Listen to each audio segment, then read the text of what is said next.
B to the J, what is up? Yo, what's up, man? Whew, flying in right under the wire there this evening, man. It was like, what, 2 minutes too? Slapping my butt down in the seat. Sorry about that, homie. How you doing? No, all good. All good, man. Oh, dude, ready for the madness, I guess. 75 artists I counted. I don't know how many actually dropped them. I saw how many posts you tagged and it was over 80. Oh, jeez. As always, if we get to the end, you've noticed we've missed somebody. There will be a couple out of the alphabetical order. We have Kevy Cold Cuts who slid under the wire, Pocket Salsa slipping in there.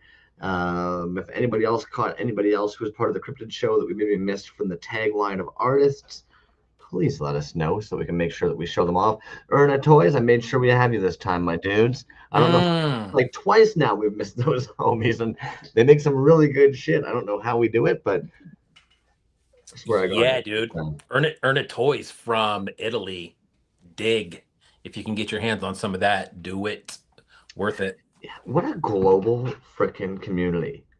You know, Yeah. Trash Toy Studios way back in the day sent me a Mm. piece, and it was actually fucking hilarious. One, the letter they wrote on was actually from a little World of Warcraft notepad that if anybody's ever bought a Blizzard game in your life, you've probably had one of these notepads. But two, this is going back almost 5 years ago, and they wrote, I love how global this community is getting. Well, holy shit, Trash Joy, man. Every day I turn around, there's somebody else from somewhere else in the corner of the globe just in the scene.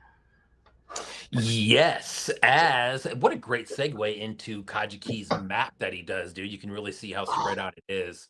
I mean, everywhere, dude. Australia, Europe, South America, North America, Canada, all of it. Wasn't it kind of funny, too, Cage's piece? It was almost kind of relative to that as well. Whoa. I don't know what the. Start typing in Cage. I got as far as KAG, and Instagram's like, just so you know, child pornography is illegal. I'm like, what the fuck is KAG stand for? Am I out of the loop here, homies? The fuck is IG trying to tell me? Holy crap. Um, yeah, Kajiki does a map for them. Unfortunately, I didn't think to actually grab the map and ensure that it was with our post as well. But between the lists with the artists always on the posters as well, the logo art that LM9 ended up designing for it, all of the country maps that seem to just be getting larger and larger as they start including every continent and all these little dots start getting bigger. What a time to be alive, eh? Yeah, no kidding, man. Like we said, 75 artists. That's a lot to cover. Um, and Just a bit. did you have the yes, you do have the IG live going too. I'm gonna say what's up to Pikmin's vinyls. Zyma. What's up, man? FKD, what's going on? Suki, 8-Bit Mike Toys, Micah, what's going on? Abaddon, what's going on? Eric, what's up, man? Hobo Toys, Toys and Tits, Retro Zone Neon, what's up, dude? Bootleg Austin, Cave Dweller in the house. Doc Horror, what's up, man? Bootleg Toyco, yes. Headcase Toys, yes. Dre Dog, what's going on? Kevy Cold Cuts sliding in. Gray Skull Toys, what's up, dude? Lots of artists in there, man. And we will be taking a look at all of those and more. Um, Yeah, the never-ending roster. Never I ending don't want to roster, waste. man. I don't want to waste too much time with it today because I know there's a whole bunch of other fun, exciting things that we want to get out there. But just super quick, Connor uh, Graves, what's up, man? just because we're talking about shows, all that fun jazz. The Chusm show is going to be happening on the 23rd, as well as we were talking about it last week. Any of the Toronto homies, iSource Cinema is going to be having their May 13th. Obviously, I wasn't as planned for all this as I would like to believe I am usually. Um, there we go. Yeah, iSource Cinema. No, not what I'm looking for. That said, this is that map that we were talking about with Kajiki earlier. And you know what? By the end of the show, maybe I'll actually have the other tabs for their shows coming up. But lots of shows coming up. Lots of shows coming up, man. We got Ooh, up coming up. Sewer Showdown's coming up right around the corner. The original Cash Brand show, that's coming up right around the corner, man. We're going to have both of those guys on the show in the month of March. Both of those Nice. shows are in the month of March. There is all kinds of stuff in March. Outlaw Plastic Syndicate is having their show in the summer. The old Absolutely, man. Toronto show. Yes, sir. Connor Graves coming up, going to be a guest here on the 11th. Hey, that's what's up. So tune in. March is going to be a busy, busy month. That being said, holy smokes, man. I feel like we should dive in and just kind of see what's up. 75 people. I don't know if I even saw everything, man. I saw a good portion of it. Here's something that I did see that worked, and I can't remember exactly what hashtag it was, but one of the hashtags that I stumbled upon for the show, at least for me, actually worked. You clicked on it and I saw a lot of posts. Pretty much everybody who used that tag was in that feed, which was interesting. I got to the bottom of it because it didn't show anything, and then there was actually a button to save to search more. And then a lot more came up. So whatever Instagram did with that, that was very cool because I ended up seeing a lot of them. I don't think I saw as many as you tagged though, man. That's for sure. I was kind of thumbing through those earlier and definitely saw some stuff I had not seen yet. And then, of course, people made multiples.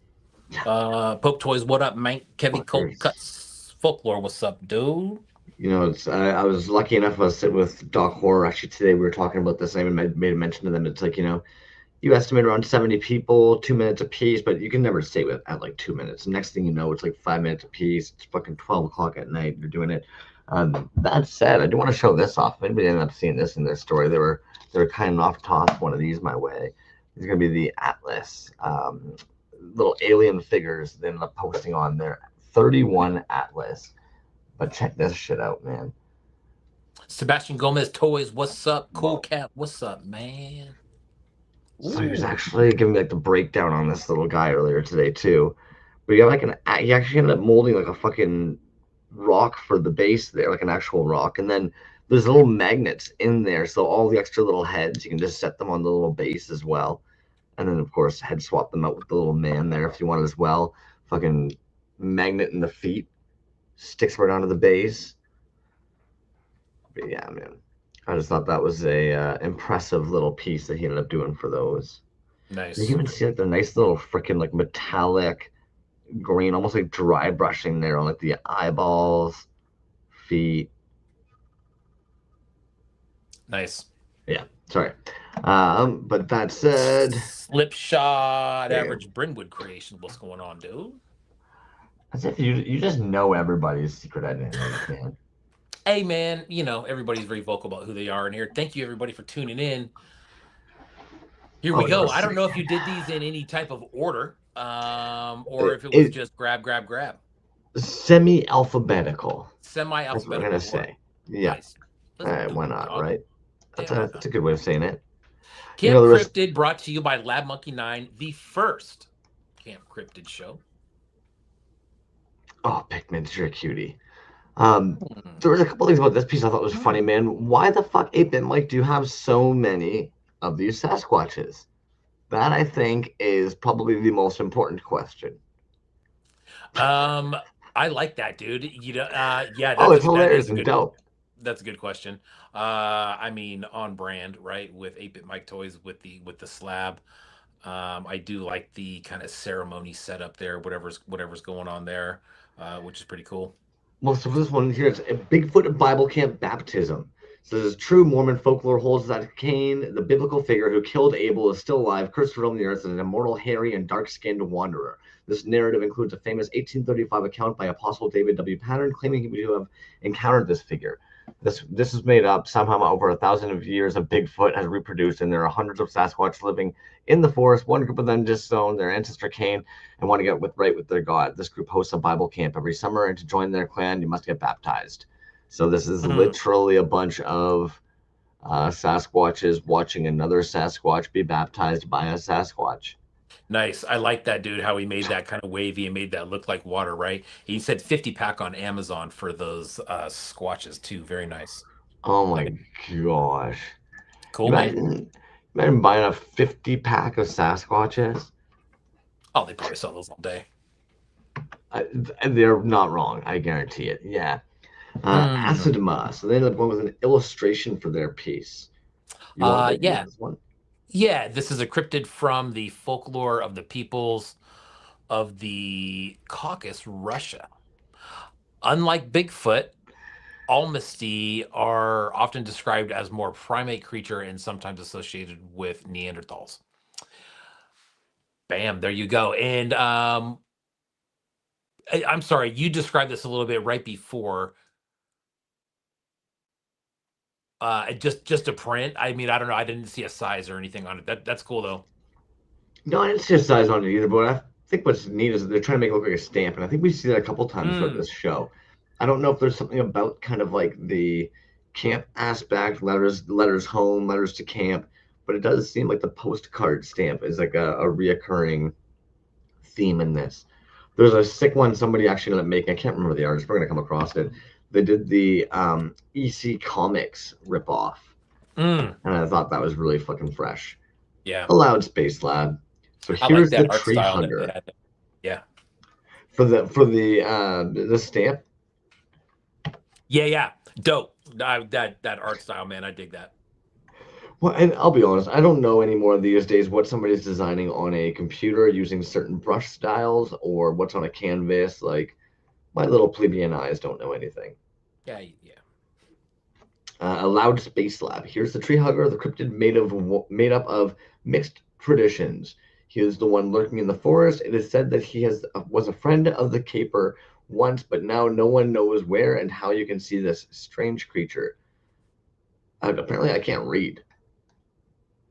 We'll be warmed up. By the end of this, both of our tongues will just be fucking up and down. Look at that kip bash on that, man. That's That's sick. some nar. I like that. You know, more and more and more, we see the unconventional uses of certain body parts and pieces, and I think that's what kind of makes this extra fun and creepy right here. The fucking bat being placed in as the bottom portion of a head.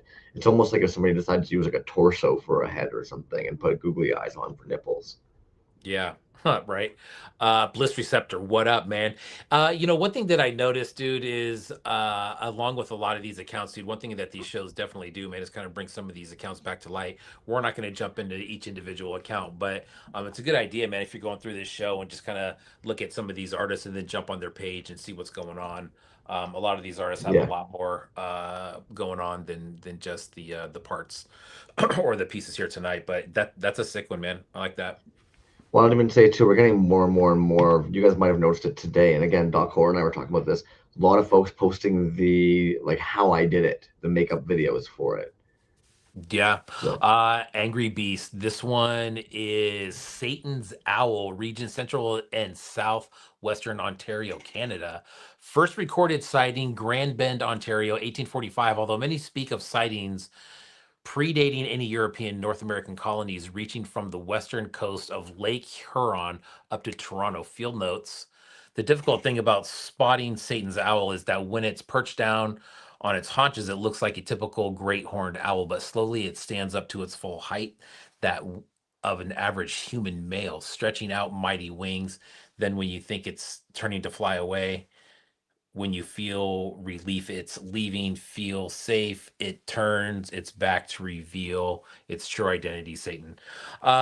So this is one, there was a couple different styles that I saw, right? Some that were just completely made up, um, cryptids, right? And then other ones that were actually based on actual cryptids. This one, do you know anything about this being from the area up there? I don't. But what's funny, Satan's out. Like to me, this looks almost like a Mothman. And then what's Mm-hmm. also funny, that's Gamora, right? Like I'm not stupid. Is that that kaiju's head? It looks like That yes. I thought this was clever, man. Definitely very different for this maker. The last sighting was in 1981 when the famous Grand Bend Casino burnt down. There you go. Figurine is a bootleg with original sculpt details, 5 centimeters high, resin with art, airbrush details. Currently not selling online. Will be available in person at shows this spring. Nice job, Angry beast. Fair. Yeah, And I more don't than one, blame dude. them. Nice little run of 3. Very cool. And while we're skipping over to the next, do you know any idea what the tariffs? That shit's done, right? We're past all that, right? Sure. He's like, sure, okay. Yeah. Den Dolan, Cryptid Time. Here's a contribution for Camp Cryptid Art Show. So they can't wait to see all the other cryptozoologic abominations. Damn, Mm, that's a tongue twister. good one. But yeah, full animation for this little beast. Oh, fuck. Oh, wow. Yeah. Documented reports suggest that these pale creatures have been encountered throughout the Eastern Europe since 19th century. It is believed that this might have been sightings of the elusive Yakumbra from Slavic folklore. According to those old myths and customs, the presence of a Yakumbra is a good omen, but also a warning to not venture deeper into the woods. And get this. After showing this illustration to the only 2 witnesses willing to talk, I was assured that my interpretation of the script is anatomically correct, and the surroundings depict an authentic representation of Eastern European forest. Those 2 trustworthy witnesses further added that they are overall very impressed with my artistic skills, and one of them gave me a firm pat on my back. I want to believe. I mean, one, pretty impressive if you actually ended up reaching out for that. 2, you guys ever see anything that looks human but has like 8 nipples? Just fucking run, dog. Yeah. For sure. Yeah. For sure. Oh, fuck's sakes, Oh, man. good, loud, better days, toys. Here's my new figure made with love for Camp Cryptid. 2 points of articulation, 6.2 inches. La Lorana is a folklore legend that describes the vengeful ghost of a woman who roams waterfront areas, mourning her children whom she drowned before drowning herself in regret. But it comes with a twist. You can turn her over, and then it becomes traditional cup and ball toy. Test your skill by trying to get the child's skull under his mother's skirt. Although it is already too late to save them from their fate. Available now, link in the bio. Better Days Toys, man. That is super legit. Dude, making it a ball toy is stupidly hilarious. Dude, their Get work out. is so good too. Yeah, dude, no shit, right? Remember when kendama was really popular, dude, a while back, dude? I remember when my son was really into kendama for a hot minute. But anyways, Better Days Toys, man. That's a great example of what I was just talking about. Of check out somebody's page. Amazing work, dude, every single time. Nice. Over in Europe somewhere. Better Days Toys. That is a sick piece, dude. Woo. Damn, man. Yeah, thinking to do that is just fucking genius. Mm, Bootleg Toy Coast. They ended up taking one of mhm. the Rat Boy figures he got. People Mm. swear they've seen a little guy behind a gas station at night, but nobody ever gets a clean photo. Recorded sightings date back to 1983. Always near snacks, never aggressive, flees when observed. Known to rummage for junk food under fluorescent lights, locals call him the Little Night Dude. Dope, man. You know what I like is just like the all black eyes on those. Um, cool as shit figure, dude. Nice Um, little touch, dude. oh, Do I a love little that. photo shoot on the. Yeah, that's just a nice little touch. I like it, dude. The Polaroids, get out of here, right? That's so. You're right, dude. Nice touch. Nice touch. And the soft goods, Yeah, man. Dig it. for fuck's sakes. Real nice. Mm. See, we've seen that. Hats off to any of the artists who were able to take like a soft vinyl or a piece that they have and convert it for the show. I ended up seeing with the ETC pieces, and somebody else ended up using the ETC piece. I just Hmm. wanted to be like, nicely done, Mm. fucking cave Cave dweller. Dweller Toys. Yeah, check this one out, man. Here's my entry for Camp Cryptid Bat Squatch. What could be more camp than the 60s Batman? After finding an abandoned bat suit in the woods outside Gotham City, the mysterious Bigfoot dons the cape and cowl to become Bat Squatch, righter of wrongs and thief of picnic lunches. This was a really fun show to work on. Thanks to Lab Monkey 9 for having me. I like, dude, that he just kind of went off on the word campy, dude, as it relates to fucking shows and stuff, dude. That's really Right. cool. I Yes, would dude. watch this, man. It's straight up, right? And doesn't it seem like that seems like a very plausible thing? Like, I'm sure. And if it did happen on the show, that's exactly how it would happen, dude. You know what I mean? What's kind That's of great, funny is dude. when I first I like saw that. their tease, I thought they were going to be doing almost like a man bat. Every now and then in the Batman franchise, we have these man bat characters, and I thought, oh damn, you can do a man bat. No, Yeah, Bigfoot wearing a Batman costume, much too small. cool, man. I dig that. Yeah, very cool. There's something about that stupid fucking Bigfoot's face underneath the mask that just looks really awkward and great. It's Batman, dude. It's Batman, I think. Batman, Yeah, fucking Batman, dog. that's Squatch. Even that's a nice little touch, a little rip up there. Yeah, Well nice. done, Cave Dweller, man. If anybody hasn't seen it yet, 2 Up Show, Cave Dweller and Kajiki Toys. Kajiki. Sorry. Hmm. Cool Cat Toy Co. Oh, nice. A big long one for you, B. Yeah, dude, let's do it. Keep your pets indoors, load up your shotgun, have your thunder jug at the ready, because the beast of Bladenboro is on the hunt. This is my entry for Camp Cryptid, and I'm proud to put a small spotlight on one of North Carolina's only unique cryptids. Meet the beast of Bladenboro. I call him Bladen Beast, or BOB, Bob for short, the cat-like vampire beast that briefly terrorized the small town of Bladenboro, North Carolina in the early 1950s. Multiple eyewitness accounts described a 4 to 5 foot long feline with obsidian-colored fur and long fangs. Though the beast mostly lurked around silently, folks reported hearing what sounded like a baby crying when he was near. Just as quickly as he appeared, he disappeared without a trace. What do you think he was? A mutated bobcat, an escaped circus animal, something otherworldly? The world will never know, and I like it that way. Cool cat, man. Amazing. You know what I'm saying, dude? Sculpted that whole thing like a, you know, what a badass, dude. Mm. I don't know why when you just said and you like it that way, you sound like ODB. Fucking, oh baby, I like it raw. Why? Hmm. Also true. Mm. Cool Cat. Nicely done, dude. That's fun, man. Yeah, dude. Fuck. We don't often see them do like a kit bash either. So again, nice to always kind of just see everybody switch up their styles every now and then. Mm. Nice, man. I like that.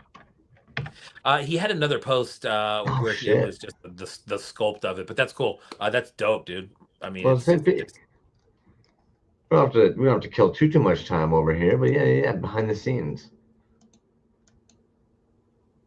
mm, Oh, jeez, not even fucking kit back. Well, I'm glad then that you said something, because yeah, OG totally. sculpt. Yeah. Oh, fuck off. Cool Look at Cat. that. That's what I'm saying, bro. Like, what the fuck, right? I'm just Yeah, gonna Toys and start with Tits. these blobs. Good comment from Toys and Tits, man. Logo was tough. Letters for the teeth. Yeah, I dig that too. That was sick. Any plans to do Panther or Battle Cat colorways?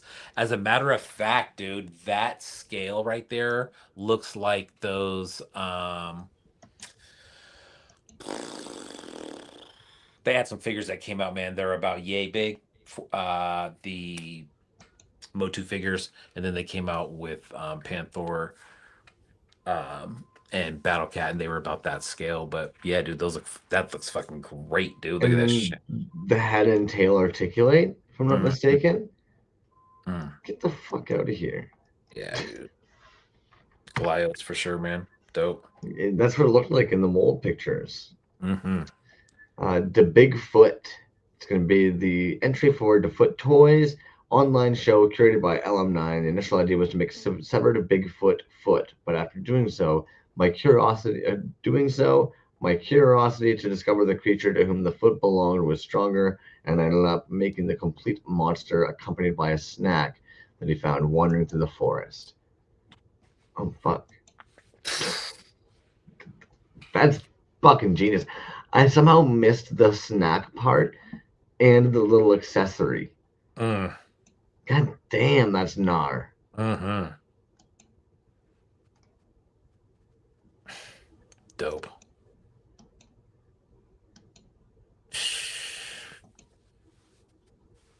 I'm trying to figure out how the fuck they did this piece with the like if that was vinyl, if they just cut it, clayed it. Yeah, I don't Damn. know, man. That looks really fucking good, though, dude. I like that nice bright turquoise blue. Real nice. Yeah, the orange blue combo. Yeah, dope. The foot toys on that one.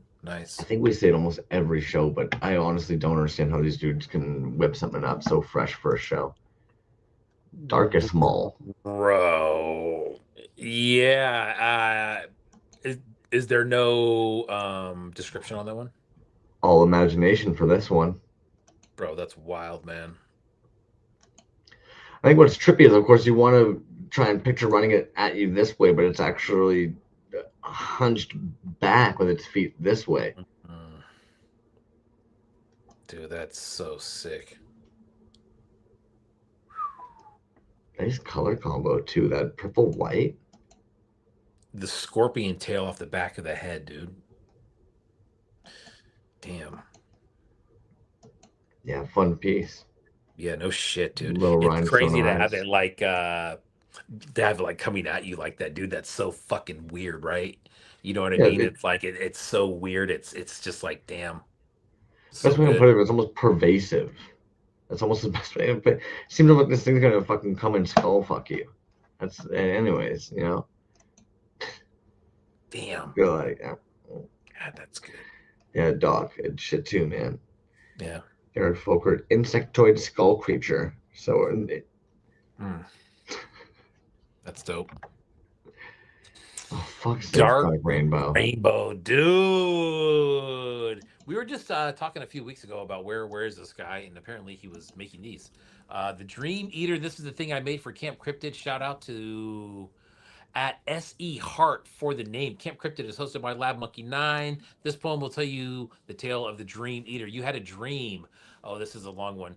Um, so this is great. I'm not going to read the whole Yeah, thing yeah. because it's even longer than that, but read that. It goes with the piece, but some of the marbling on here, like this guy right here, get at the fuck out of here, dude. And you know the UV on these are just super super sick. But that, as far as I know, is a new figure from Dark Rainbow, and that's so sick, dude. Look at this one, dude. Whoo! Dude, like I will say, if you guys got a chance, take this in. Like, even just reading like the little pieces and the snippets, fucking gorgeous, man. You had a dream, but I ate it. Like, fuck you. Wow, man. Sharp piece. Super sick. Yeah, I didn't see if those were available for sale. I'm assuming that if there's that many, they may be for sale at some point. He did have a store. He does have a store. It's not open at the moment, but yeah, dude, sick. Look at that, bagged up, carded already. Well, Nice, man. admittedly, a buddy here in Toronto just went to send something to Australia recently, and it was going to be $75 to ship it down. I was like, okay. Sounds about right. Apparently, apparently it's a little expensive if you're down in like that part of the world right now to ship some things. Yes, sir. Daryl Young Designs. Look at that, dude.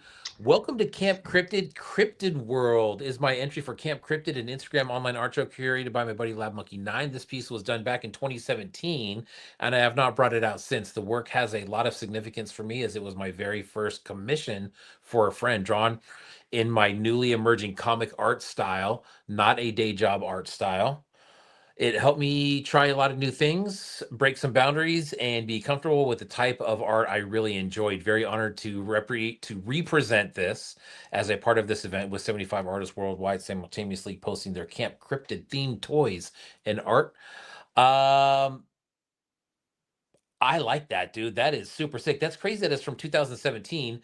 I don't know why that's crazy because you can't really like. I don't think there would be, with that style, like there would be no way to really tell. Of course, the artist would be able to tell if it was just earlier on or, like you said, his first commission piece, which is cool. But the fact he's able to bring that back out, dude. I mean, look at some of the details on there, man. That's sick, dude. Cryptid world. Right. It's not often you would see all these people all in one little stretch, anyways. Yeah, comic art style, dude. I like that. That's fucking yeah, a lot going on Um, there. Not to keep on going about the shipping things, but Grayskull was even just saying right there, 250 to ship a 3 pound box from Canada to Thailand. What the Woo. fuck? That's a lot, man. Well, that is Canadian though. Right. I always say migrated decimal, but even then, twenty No, five 25 USD, you know? you're right. You're right. Can you That's imagine it fucking, thank God our dollar's not that weak yet. the most expensive thing I've ever shipped was a box to Rainbow Yawn, and that thing was about 110. And it was, but that was years ago, and it was like probably a 7 pound box, I think, something like that. It was a big one, but the size of the box was really big too. There was some crazy shit in there. Um, I but know how you like your big box. 250 is wild, man. That's a lot of dough. I'm sorry. Can you go back to that one real quick? Of course. I wanted to get that name one more time. Daryl Young Design 69. Follow that account if you haven't. Check out the rest of the art on that page. That is very cool, man. I dig that 69. as a poster or a print or something like that. But that comic art style, man, I think we see people doing that, and every time we see it, it's badass. Another good example right there. Nice. All right, so you guys need to stop talking about how fucking expensive it is to ship some stuff. I've got like 2 boxes, one going to the UK and one going to the States, and I don't want to be hearing this 150 to ship shit. Yeah.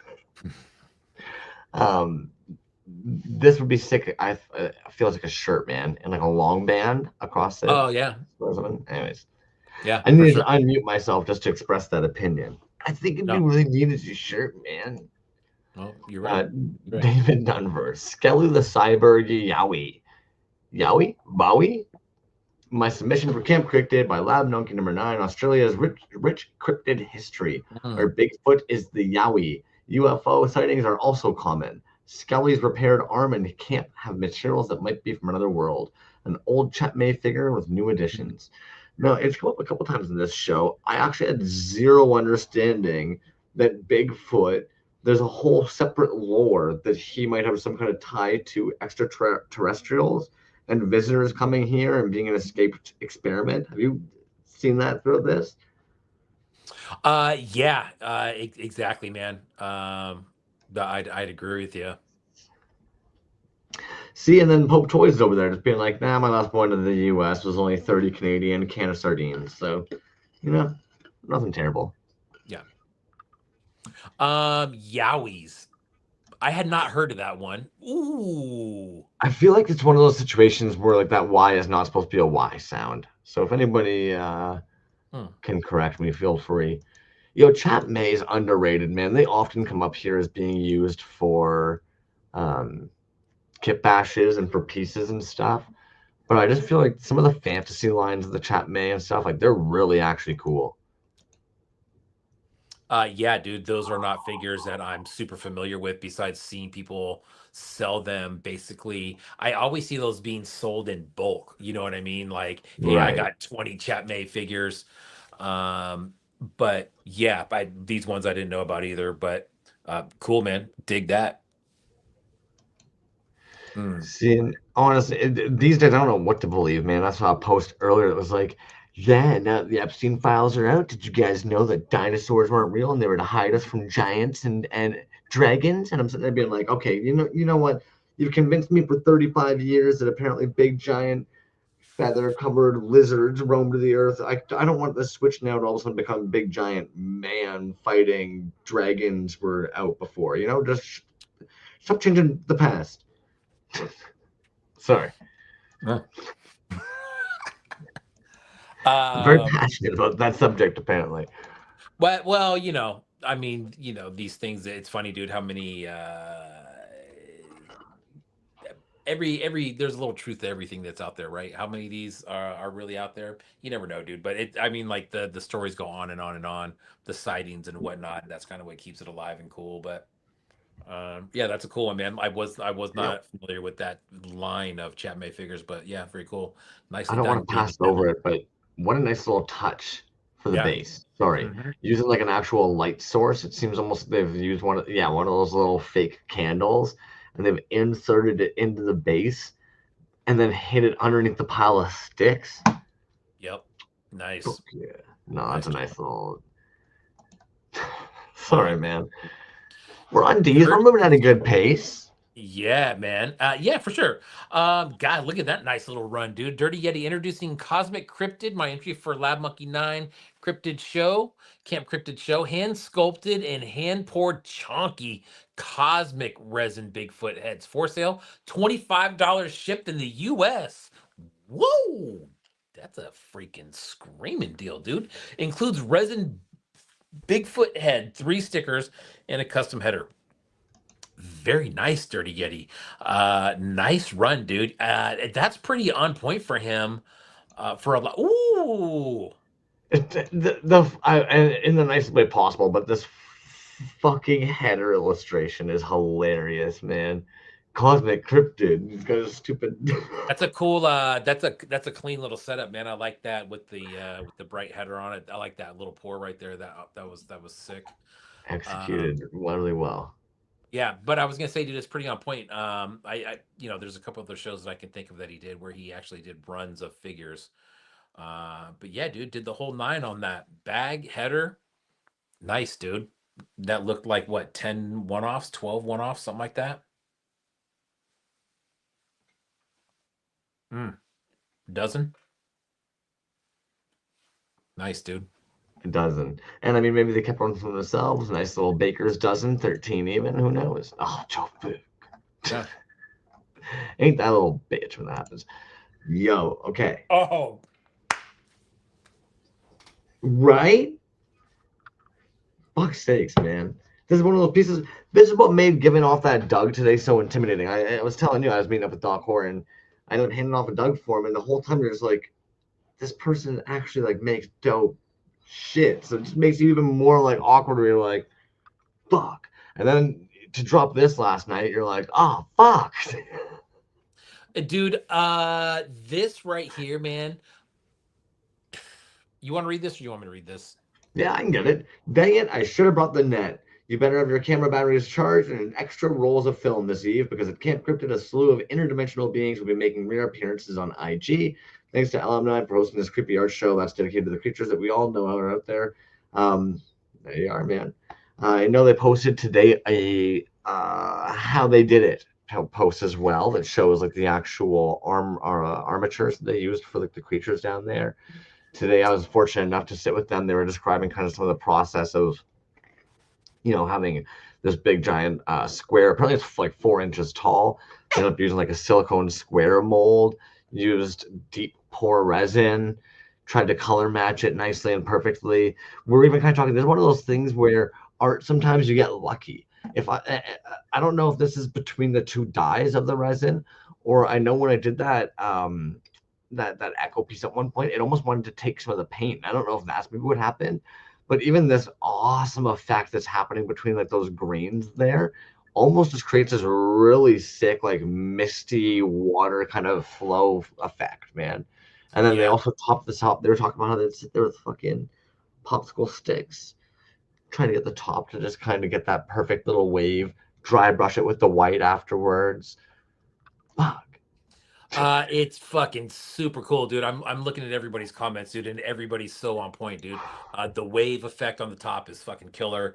The clear resin, Cool Cat said that. I don't know, I've never worked with it, but I can imagine that would probably be a whore to get nice and clear like that.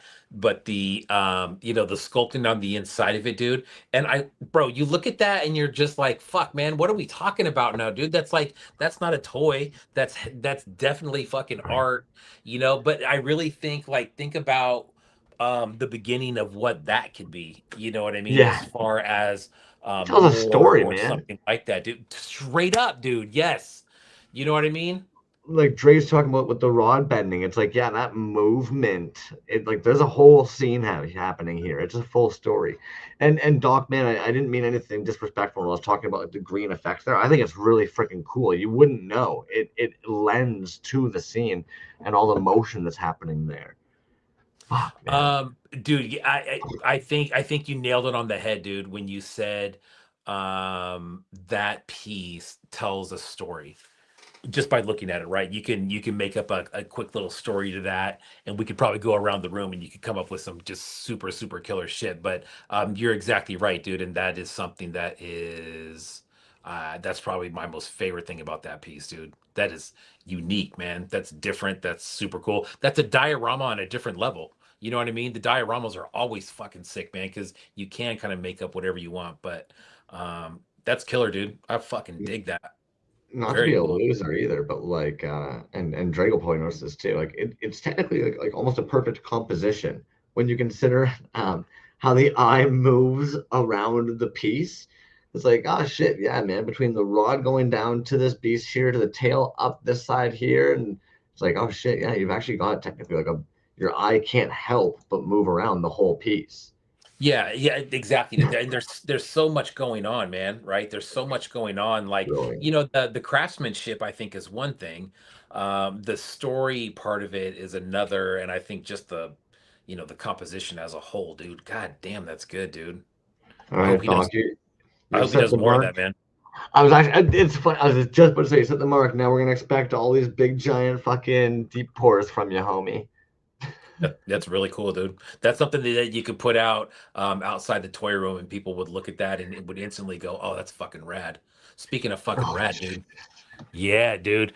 Bearing the tunnet, the facial tattoos, a head with no body and no arms, just feet in place of cheeks. She bears breasts and on her chin a vulva. Apparently, this being, creature, or cryptid would knock on an igloo to let its presence known. It is believed that if you catch a glimpse of her, one can fall ill or worse. This creature lingers in igloos once inhabited by migrating camps. She can surprise people who enter looking for a place to stay.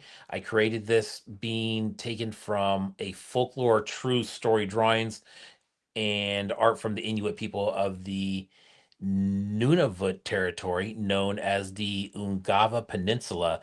This is, of course, my rendition of a I'm gonna butcher that, dude. I'm not even gonna attempt to. Dre. No disrespect, man. I'm gonna butcher that if I say it. Which can also be known as the. I'm gonna butcher that one even worse. Without facial tattoos is what that means. I hand sculpted her with epoxy sculpt. I felt that it would slightly feel like working with soapstone or whichever stone material was used. Only using hand chisels and sanding paper, I chipped her away from a basic and eventually smoothed out what I could. Each piece is hand casted and resin and hand painted. Tunit tats, four of them, also have UV reactive airbrush coloring on their eyes, two of which glow as well. Nice, dude. Um, I like the pops of color. You know what I mean? Like on the eyes. 100%. Um, that's sick, dude. I like that. That's very that reminds me of like when guys paint on vinyl sometimes, you know what I mean? You just get these little pops of color here and there. Yeah. But dig it, dude. Yeah. The dot work. Mm-hmm. Like anything that normally you gotta slow down what you're doing suddenly and pay close attention and always gonna take so much longer. I think it's even genius to try and mimic their like creating style, you know? Yeah. Damn, dude, like you really brought that home. Yeah. Yep. Mm.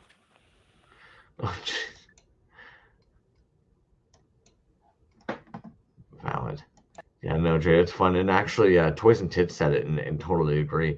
It almost would look almost like a little kaiju or keshi when it's got like the little arms there, but instead like little penguiny arms, but instead being the breasts, oddly works really well. Suki says, "Give me droopy dog vibes, dude." Yeah, I agree with that. That's funny. Damn, That's and that purple red guy back there, what a marble, homie. Good fucking color pour. yeah. That kind of purple gold. Yeah, there's some this chap right here. Yeah, yeah. Mm-hmm. The way it ended up getting hit with the UV even looks real sex. Mm, It's like, oh, okay, nicely done, man. yeah. Yeah, fun piece. Dr. Whew. Twisted, Royal Bougie, occupation mechanical engineer and entomologist, suffered from ichthyosis. So let's see if we can shoot through this one without fumbling on our words. Royal loves bugs, so on the weekends he'd be at the Great Swamp in New Jersey trying to find as many different species as he could. Because of his condition, he didn't hang out with people, but bugs, on the other hand, gave him comfort and joy. One day, while in the swamp, Royal found a hidden cave and decided to go in. It just so happened to be the home of the Jersey Devil. The devil was intrigued by Royal and took pity on him. He didn't kill him, but turned him into a swamp cryptid. Royal can control all insects and arachnids, and his disease instead became his armor. He used his mechanical engineering skills to construct a giant claw that can crush bones in mere seconds. He is rarely seen by humans, but pray you don't encounter him because you won't be around long. His head can separate from his body to scope the swamps for prey. His neck tendons and muscles become insect appendages. Okay, what the fuck are we got going on here? That's cool, man. I first of all, I like the colors on it for sure. Um, but great story behind that too, man. I know the New Jersey Devil. I dabble in the Four Horsemen Cryptid series, and they just came out with one of those not too long ago. But that's a cool piece, man. Uh, the neck, whatever you call that. What did you call neck tendons? Nice. It almost reminds me of the Snake Motu, but like a rip-off version. Yeah. The Yeah, fly no, on top, man. Like the more you look at it, dude, there's a shitload of details on there, dude. That centipede that's on there. Um, one, two, three, four, five, at least six eyes, two, four, six. Yeah, at least. Nice. It looks like a larger piece too, man. That looks like it's pretty big. I Hmm. I'm gonna go 5.5. Ooh, Ooh, nice. I like that. sorry, Ooh, didn't mean hey. to skip over that. Yeah, that's fucking cool as all hell. Yeah, no shit. That's sick, man. Yeah, that like weird etching style on it. Mm-hmm. That's dope. Really, see, you don't think about how much a backer really brings a character to life, and then you look at that picture real quick, and you're like, oh, there's the fucking centipede, and there's the fly on his head, Yep. and That would be a sick vinyl. Woo! That would be a uh, sick one. Mm. Man, yeah, that's nice, dude. Dr. Twisted. yeah, fun piece, man. Yeah, very A lot of cool. movement, a lot of character, Mm-hmm. soft goods. Like, fuck, dudes. Oh, Oh, Hemo Adventures, the Frosty Fighter Leo. The files are finally declassified and the truth is coming to light. Camp Cryptid. Bam, dude. I mean, a Hemo Adventures, man.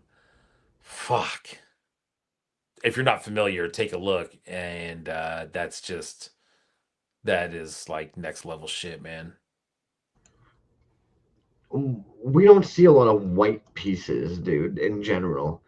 And then to pair it with like ice swords and a Yeah. Woo. fucking back that has a literal melting snowman and the holly and shit, like, get out of here. Yeah, man. All of they're like their Brilliant. Motu are not their Motu, but their Ninja Turtle work and everything. It's just so like beyond perfect, man. It's a trip. That is sick. Yeah, if Frankenlander's like the king of 5.5s, Ahimo is definitely like the king of fucking Playmate 4 points. Whew. God, that's good. Very nice. What's always tripping me too with like the show pieces, it's just like you did this for a show. Like you know what I mean? It's not like this Mhm. person like now has like a roster of Frosty Fighter Leos. It's like they made this for a show. Yeah, I know, right? That's a trip. Oh, I all respect too. I know Epoxy Crusader often works in like that bootleg style. This might want to be one of the best pieces I've seen Epoxy Crusader make. And now, my entry for this awesome, the one and only Camp Cryptid, weird and mysterious summer home of all whimsical misfit cryptids out there. Howie, the how do you say that?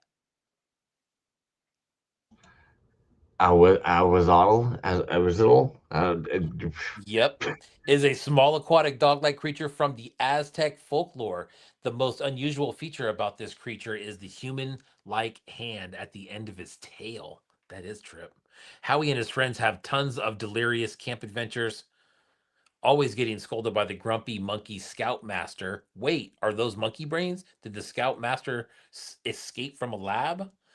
Follow Camp Cryptid and tune in. Yeah, dude. So it's two pieces. Was there a did he do like a little was there like a stop motion video or something that he did like that, right? Yeah, here we go.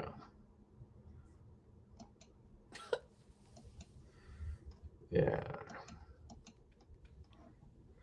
you are correct. This was what they had posted before, like the actual show. It's like a little like video thing. The cardboard dude. That's great. You know, it's funny. You don't think about how much you can do with that little stuff. You know, like Yeah. that's literally like three pieces of cardboard and a quick illustration of some fire, a tent, and it's like, oh shit, yeah, that's actually pretty bang on. Use some kind of like a painting or picture in the background of like a seascape of some sort. Looks like an oil painting. It's like, there you go, kids. Mm-hmm. Give me this, couple of little sticks piled in front of them, bam, scene made. Right. Fox Christian is a great dude, man. I know you've got a couple Yeah. pieces of theirs as well. Yeah. I just think they're a fun piece. Oh, well, That was cool. it was like you just saw the hand under the puppet there for a second. Oh, Fox Toys have a full Explosive commercial soundtrack. minestrone. The Kit Bash Wizard. Yukon Territory, Canada, the monster of Partridge Creek. It's one of the very first surviving dinosaur tropes that shows up in lots of cryptozoology circles. The cryptid first showed up in a 1908 story by French writer Georges Dupuy. The beast in writing is described as a 30-foot long, shaggy Ceratosaurus, three-horned bipedal dinosaur. I could have just designed a furry dinosaur, but I decided to pull a M. Night Shyamalan and gave the creature a twist. I chose to make it look more like a Wolverine instead. So I bashed a standing Wolverine toy and gave it more dinosaur adjacent features like horns and a longer tail. The story never gave a specific color scheme to this cryptid, so I gave it an icy wintry look. Super cool. Side note, a Japanese translation of cryptid's story is noted to have had one of the first uses of the word kaiju, essentially making this cryptid a proto kaiju. Whew, look at that little nugget of information, dude. That was very cool. Nice job, dude. I like that. Yeah, that is a fun little end note, footnote, shall we say. Yeah. Great choice on the blue color scheme. I don't know what it is that really drove home on this one, especially like the navies and grays into like the nice light blues. Yeah. Crazy Also, fun piece, says Dre. Yeah, I agree, man. That's a good one, dude. I like that story. this is Uh, maybe the third piece we've seen that used this similar right here, this color scheme. It's like, yeah. what is it about cryptids being winter? The homies were like, yeah, that's what we Yeah. gotta do. I was gonna say that's exactly what it is. It's a winter polar thing. But cool, man. Like you said, dude, we don't see a whole lot of like all white figures or white based figures. I got a Oh, swampy coming up from One Trick in the next couple weeks. That's got a lot of white in it, dude. That's super fresh. from fucking Summer Required. Yes, absolutely. We don't have to get into it, but did they have those pieces they have never posted on their page on their table? I believe so. Okay, interesting. Yeah. I'm not sure what you're talking about, but I saw some stuff And, that I hadn't seen before. So and that's enough. I don't want to ruin anybody's. Everybody moves in different ways, you know. Extraterrestrial. Now, you're going to know better than myself. Have we seen this extraterrestrial Bigfoot sculpt at all before? Um, so this is that a Sasquatch. Space Squatch, really. Right. This But is I our don't remember version. ever Oh, this is seeing. their version of them. Okay, so yeah, so there's a space squatch. That man, the space squatch actually goes back a ways. If you remember, there were some resin ones actually done with Drock, like way back in the day. And then it became the vinyl, and then I believe there's a couple sizes in the vinyl. And then there's of course there's shows that were centered around that figure. This particular one though, I have not seen that before. No. Yeah, I hadn't seen it either. Sorry, just it sparked my curiosity when I saw it. If it was like this is something maybe new coming out, or ancient astronaut theorists often propose that Sasquatch is not merely an undiscovered biological ape, but an extraterrestrial or interdimensional being. They suggest these creatures are linked to alien visits, potentially acting as guardians, runaway experiments, or skeps on Earth. And then, of course, the sculpt and paint by their lady Copper Inks, resin cast by ETC Toys. Now, if you've browsed their page in the last little bit as well, Copper Inks also did that sick ass Swamp Thing sculpt. Yeah, So dude. insanely talented sculptor. Yeah, straight up, man. I really dig the paint on this one too. No shit. It's fun. It's cartoony. It's Yeah. playful while Mm-hmm. still having. Dr. Horror and I were Doc Horror and I were talking about this today. There's certain things people do when they're painting that you might not necessarily notice, but you sure as fuck would notice if it wasn't there. And the amount of dry brushing and like undertones and like the UV, it's like this is a prime example of that exact thing. You might not necessarily know if they weren't there, but you know something's missing, and then you see what that extra little pop can do when somebody who knows what they're doing hits it, and it's like, fuck, that's a good piece. Yeah, that's sick, man. Sorry. That's dope. I bet I would think that, man, something like that, I would think that we'll probably see um more of that in either resin or possibly vinyl someday, something like I that. would But hope so. I mean, that's cool, man. if they resin casted it, then it means there's a mold for it. So I would hope that there'd be more. And I know Zenico has talked about it before. Like, this is what a great shape for casts, man. Just that Yeah, perfect fucking very very little opportunity for any bubbles there. right. Even I know Frankenlander. that.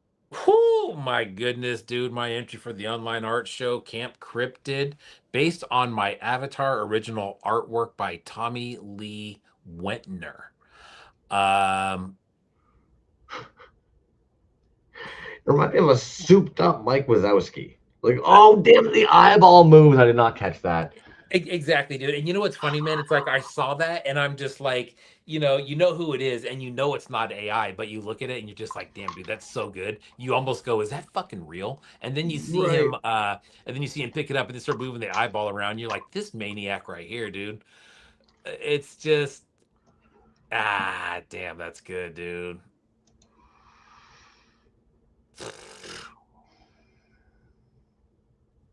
Come on.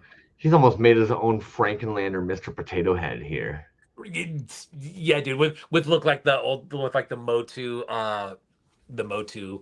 uh style peg arms and shit, dude. That's great. For fuck's sake, even the fact this Man, snaps into that, it's like, do I know anything? dude, his What's stuff is real so good, anymore? dude.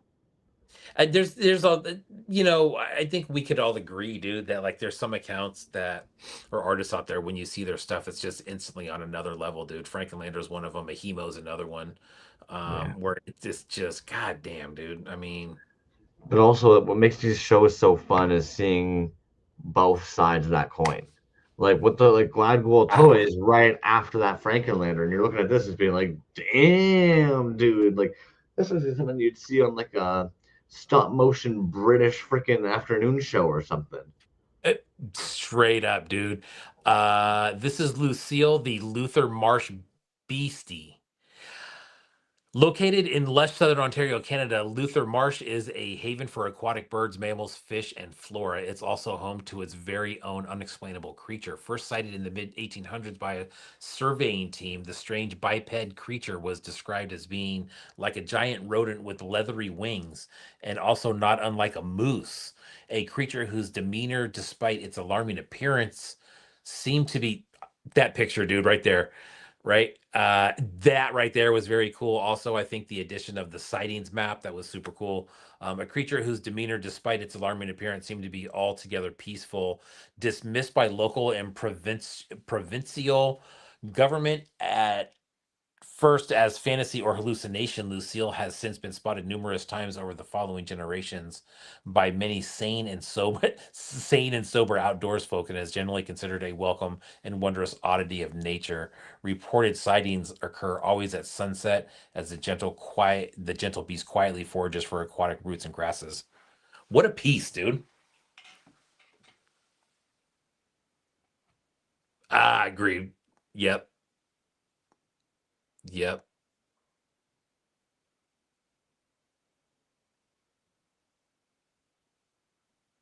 Oh man, look at this. Dude. Wow, man.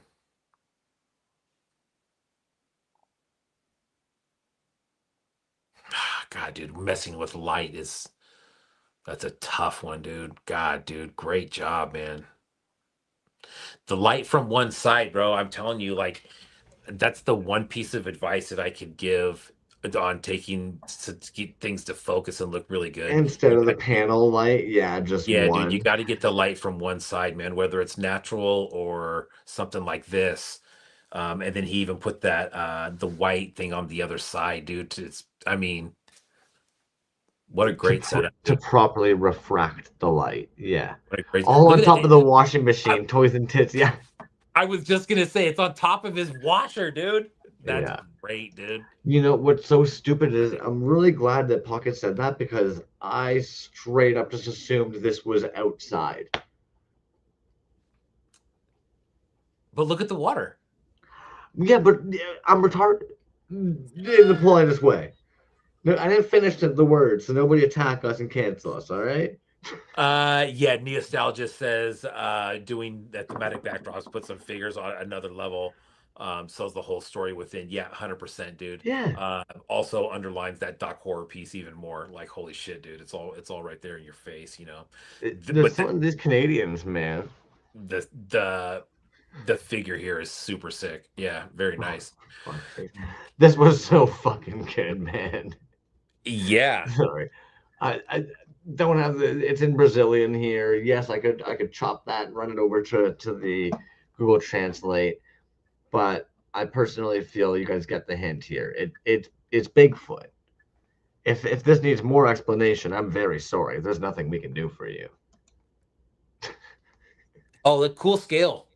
You couldn't really tell in that last picture, but cool.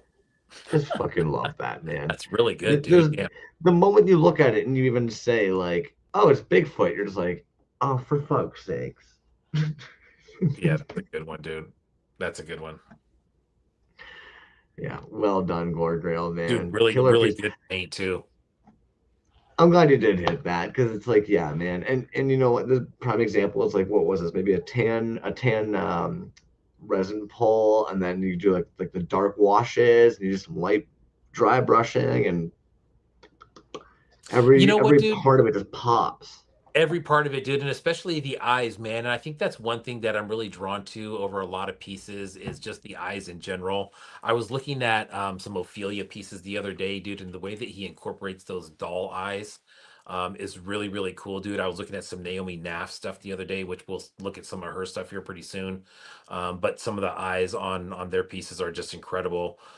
Healy May, dude, when he does like eyes that are UV, or anybody that's doing UV or glow eyes only, or just like really kind of detailed dots on eyes, dude. God, sells it every time, man. Every time. This is I a good one love too. whenever somebody posts that, it's like, you're trying to put the dots on your toy and you're looking at it afterwards, and then they use that meme of Buddy in the car looking over at the guy who played the Mandalorian, and his eyes are all wonky. It's like, hey, yeah, no shit, dude. Yeah. Yeah, fuck toys, man. Good point too. The vintage vibes as well. Oh, okay, Grayskull, fuck you, dude. This was hilarious. Half man, half bear, half pig. Yes, thank you. Great time. This call for man, bear, pig. This is amazing. A cryptid first reported in the forest of South Park, Colorado, dismissed as fiction, ignored as a warning, clearly a threat to mankind. This 7-inch static specimen was reconstructed using kit bash, wax, sculpting, airbrush, hand painted acrylic finishes. I'm super serial. No, God, I'm super serial about it. Dude, this was absolutely fantastic. So fucking good. Bro, it's 7 inches, dude. That's a massive piece. Oh, I'm glad you consider that massive. Damn.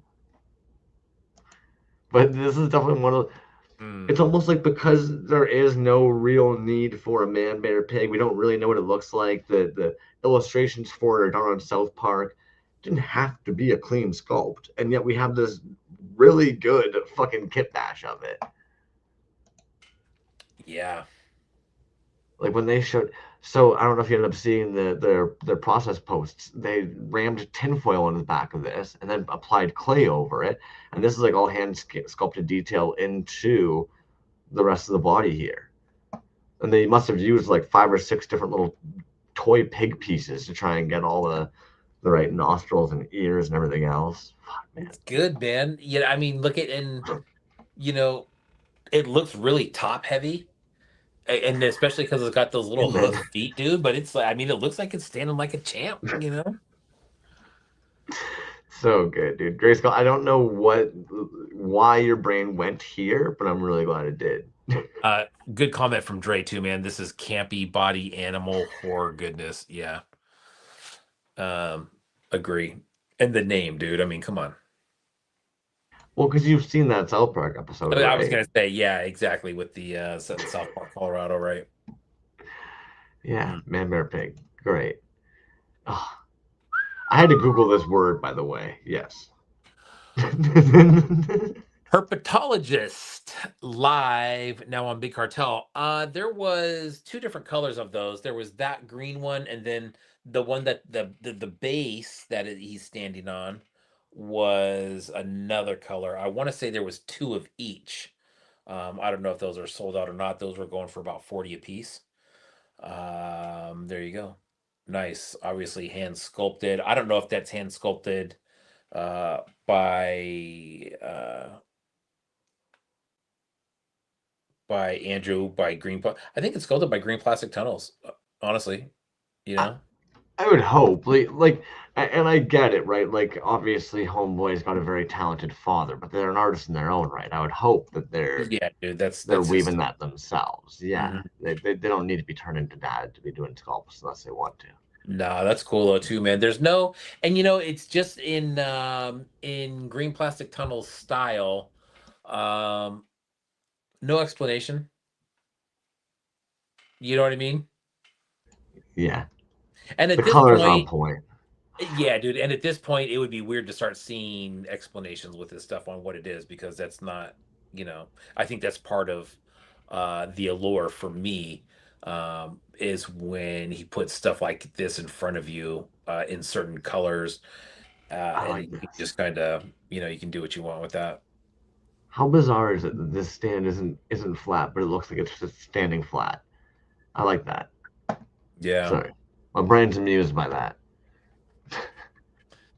Gutter creep. Ooh, gutter creep, the Undine, excuse me, the Undine. Thank you. Good pronunciation thing right there.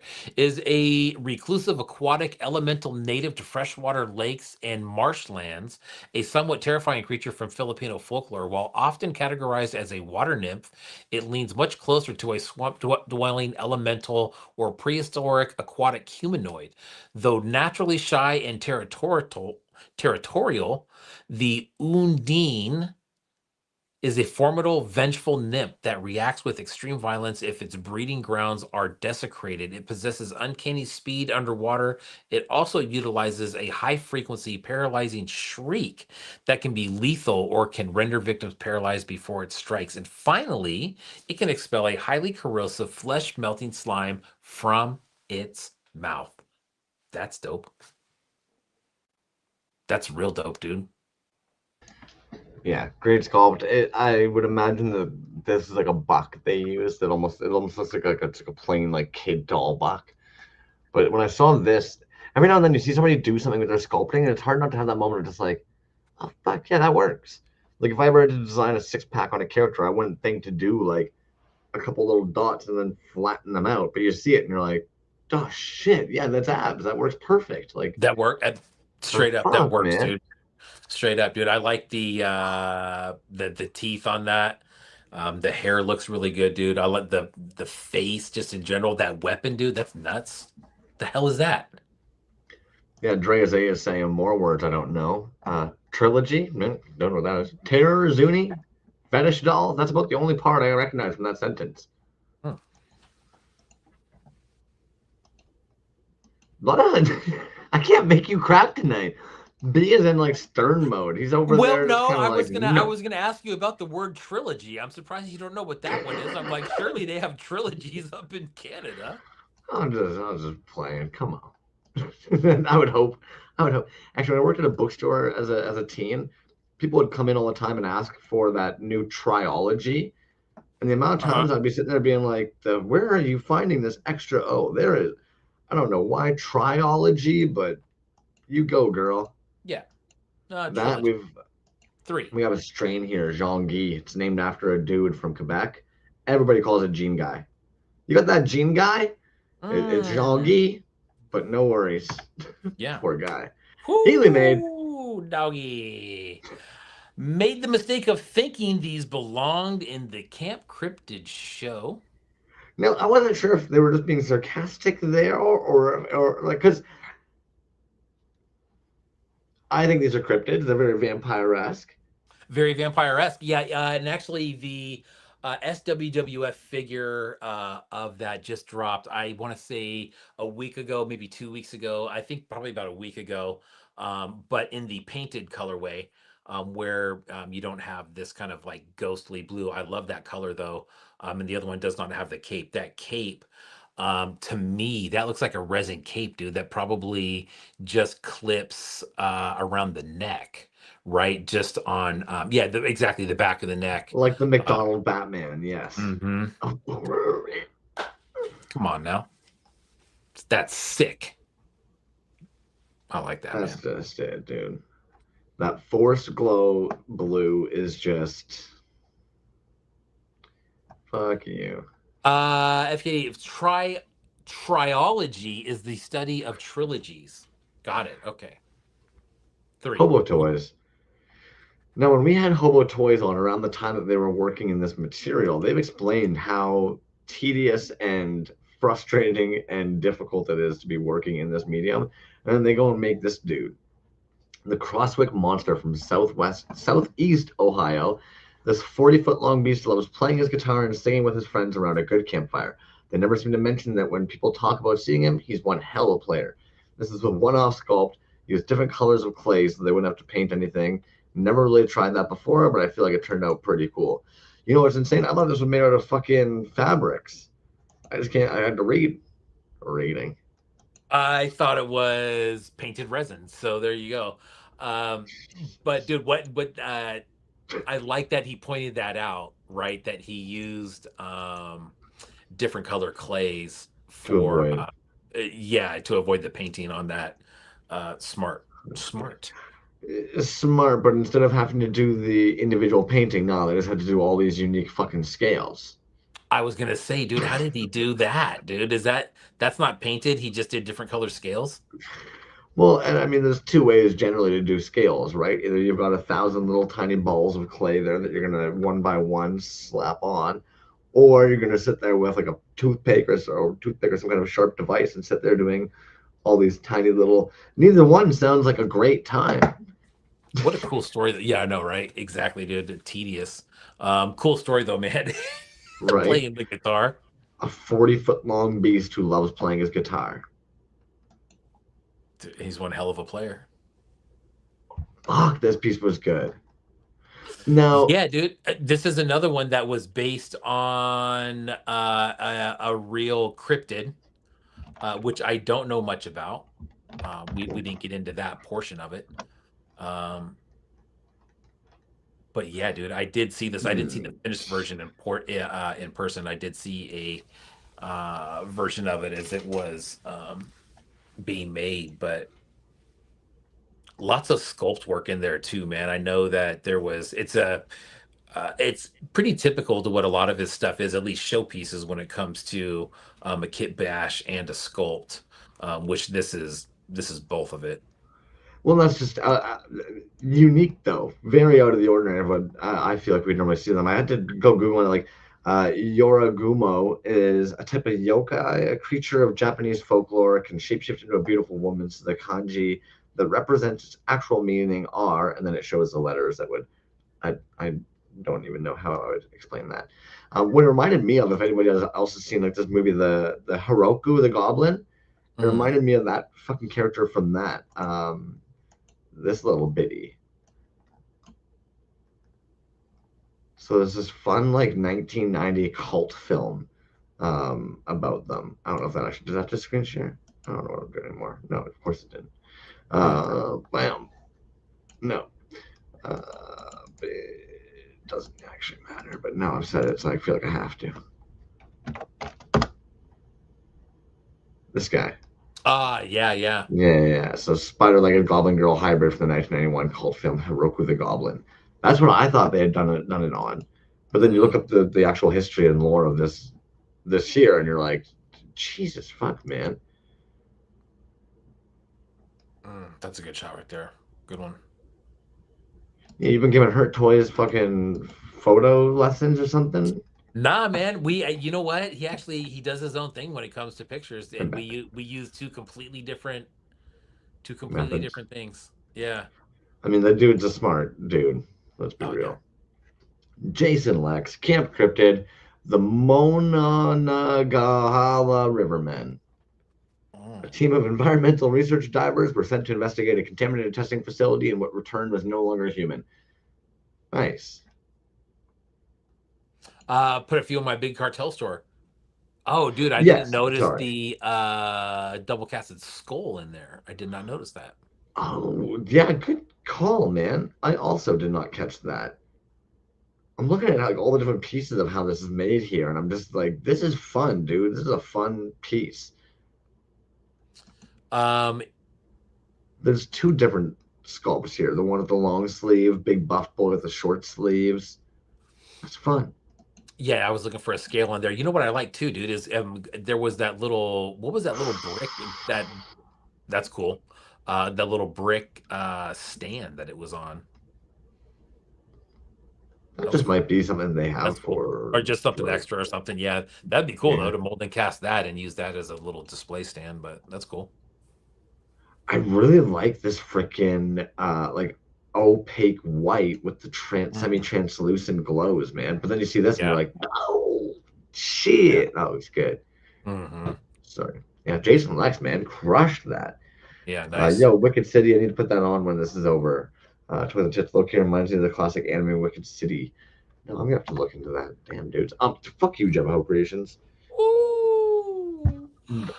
The Clued. I don't know if I'm saying that right. Clued is a cryptid from Flemish folklore, often depicted as a tormentor who harasses unsuspecting travelers. In some regions, this plague is known as Clode, Clare, or Lauder. The Clued is a shapeshifter. In some tales, he is described as a monstrous black dog or bear that moves on its hind legs. He can also take the form of a large black cat or gigantic black bird. Some describe him as a humanoid figure with red, glowing, piercing eyes, sometimes dressed in dog or wolf pelts.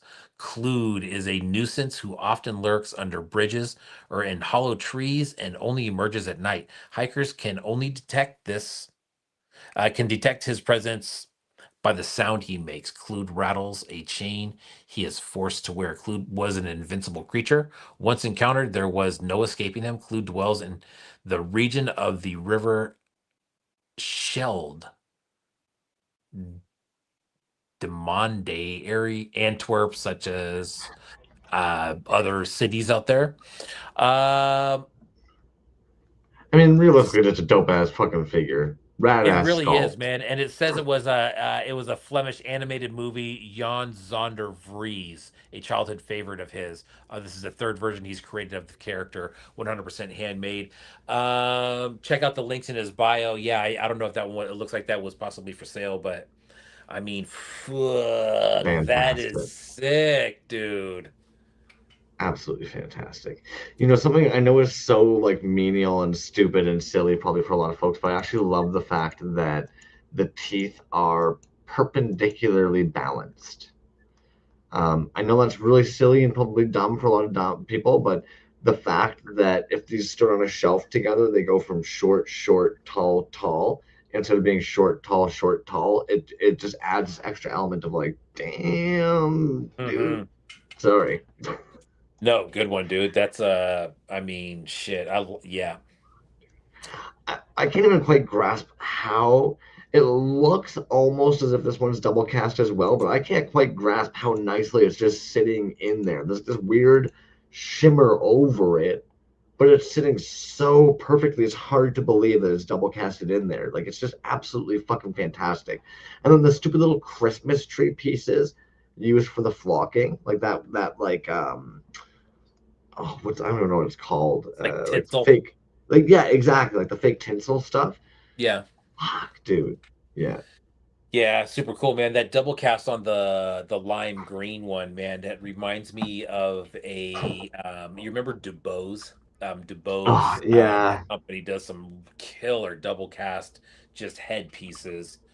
Consider Um that lineup. Like it consider that when you're double casting something that's kind of a head like that, it's already a pain in the ass to make sure it's going to be center and sit nicely. And then for those teeth to literally come right where they Tibble, fuck all. And they're like, what the fuck, man? and Yeah, went these are ahead and made two of beautiful. them, dude. Nice. Ah, yeah, absolutely gorgeous pieces, man. Very cool. Very, very cool. Yeah. Oh, I don't know why I loved this piece, man. And then I don't know if you caught it.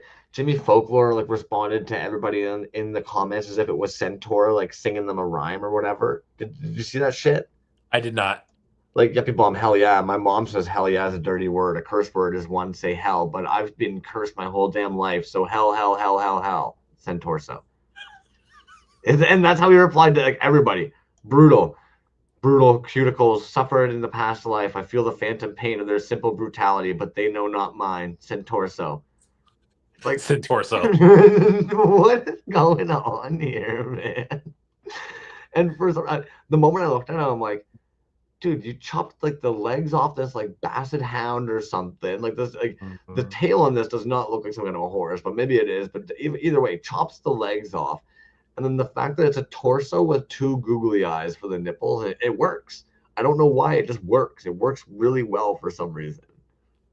Torso. Can you scroll up a little bit on the bio Yes, part? sorry.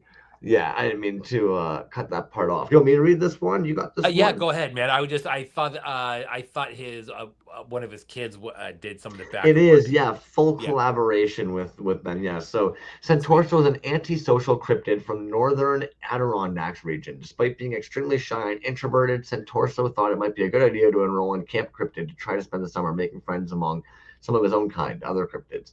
Boy, was he wrong. Centaurso was deathly afraid of water since his stumpy body can't swim, and he was almost immediately deemed an outcast by other campers because he couldn't participate in any of the water sports and lakeside fun.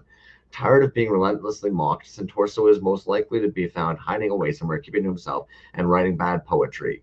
I am so sad, now even more so, but what I lack in limbs, I make up for in torsos. I make up for it Yeah. towards.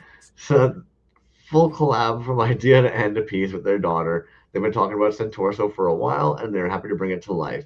They made the torso figure, and she did the wonderful illustrations. So as we click through here, this is the backer. Who will you choose? It's like, oh my freaking god, man. Nice. Well done, Jimmy, man. Yeah, dude. Jimmy with the collab with the kids, dude. Those are always fun to see, man. 100%. Centaurs. Let's be real. We talk about a lot of times if you're going to devote the time into doing this kind of shit, it does kind of pull you away from those folks sometimes. The more that you can be involving them in this or doing it with them, like this is a lifelong memory, my dude. Like let's be Yeah, for real. sure. Mm-hmm. And it's and documented, right? and it's documented. Yeah, Yeah. no, this shit's fucking great, dude. If anybody gets the chance, I know it's silly, but yes, read through the bad poetry is in response to everybody's comments, and it just adds an extra layer to this torso. There you go. J Brand. That's a dope one right there. J Brand, here's my entry for the Camp Cryptid online art show. My interpretation of a chupacabra. Thanks to Lab Monkey 9 for creating a cool event for us to share their work. Yeah, it looks like a nice little resin piece, dude. I don't know what the scale of that is, but um, looks like some good paint on there. That doesn't look like spray, right? That looks like some hand painted stuff on there. Nice teeth.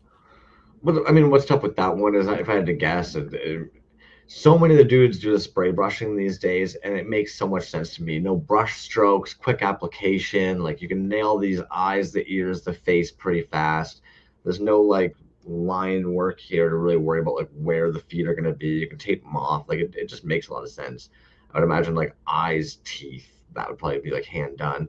But honestly, I think the part that gets me is that glossy because that pink has such a nice bubblegummy, slimy to it Mm-hmm. that yeah, that hard spray of gloss is really sharp on it. Yeah, and again with the eyes, dude. Mekadeki says fun little guy. I agree, dude. Yeah, Just a fun little piece. versatile sculpt too. Oh, fucking Mm. okay. So with Kajiki, I'm gonna do this real quick and I'll come back because they've done 3 pieces for the show, and there's a reason for this. Mhm. Their 3 pieces actually are all Oh. be like a Mighty Max, and they all connect to actually make what's the location here? Um, when they combine West Virginia. So, I mean, what an added interesting element to make it that like your pieces, when put side by side, actually make the geographical layout for it as well. Like just absolutely stupid. Stupid. Sorry, stupid. So Kajiki Toys, the first one that they ended up doing is the Grafton Monster. It's a West Virginia cryptid, first reported on June 16th, 1964 by journalist Robert Cockrell, driving along Route 119 near the Tigard Valley River. Cockrell encountered a 7 to 9 foot tall, headless, gray-white creature with seal-like skin. That's the part that I think is so fucking nasty. Picturing something with that weird seal skin. Um, Mhm. so this would have been along the Tiger Valley River. Behavior was seen standing by the road and appeared to be making a low whistling sound. This is part 1 of 3 West Virginia centric cryptid playsets. And then, of course, as we kind of click through, you see like this dude goes in the playset where you can have these little. There's the dude who viewed him, other little eyewitnesses. But yeah, like well plot out, man. It's fucking crazy good, dude. You know what I mean? Like if you look at everything that's involved there, the fact that it's in the state of West Virginia, that's super fucking cool. The Mighty Max thing, that's just, I mean, that's super cool. You got, I mean, I don't know how many dioramas there, but you got, just the other figures in there. Look at all the paint work and everything that went into that, man. There's so much work in that. It's crazy. Um, This is, I would say, one of the just like how the other day when we were talking to, um, oh fuck my little brain, the artist who did the soft vinyl, and they were talking about how you work that you do pieces that work within the medium. There's a reason you pick a certain medium, right? And I would say like this is a perfect example of somebody doing like a 3D sculpt. If you imagine being able to put the West Virginia map onto your screen, tracing it out, dividing it into the 3, grabbing this one, printing it out, and then also being able to design a landscape that will actually sit in like a puzzle piece. and being able to pop that part into it. And then, like, there's still a shit ton of work here between the painting, the hinges, everything, the magnets, all that. But it's just, I'm just trying to say, like, it's a brilliant use of the tool. When we often try and, like, figure out why somebody might go that route, it's like, can you imagine sitting there from trying to fucking do this with a piece of paper and trace on a light box? The freaking brilliant. Uh, yeah, dude. I mean, and the craftsmanship is one thing about it. The idea is another thing, and then also, trying to or wrapping up all three of those cryptids since they're from the same area in a state shape of West Virginia. I mean, you could put that in a. That's one of those things, dude. Like I could see that in some sort of gift shop that sells stuff with states all day. Notice how they're even using both halves.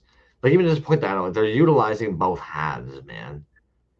Yes, dude, the background on that one right there, that's yes. Come on now. Key, go fuck yourself. Straight up. Yeah, The Mothman, legendary creature described as a 6 to 7 foot tall winged humanoid with glowing red eyes, slightly primarily at Point Pleasant, West Virginia, between November 1966 and December 1967, witnesses many residences often associated with the infamous 1967 Silver Bridge collapse, leading to theories of it being an omen of disaster. And wow, crazy! There's the bridge collapse with the playset and fucking Mothman mhm. hovering over top of it. God damn it! Dude. How much time would have gone into that? Like, imagine painting all those tiny little pieces for that. Like, fuck, man. That's crazy good, dude. Just brilliant, brilliant, brilliant, Mhm. brilliant, brilliant. Like, oh. And then Dude. you end up having the Flatwoods as well.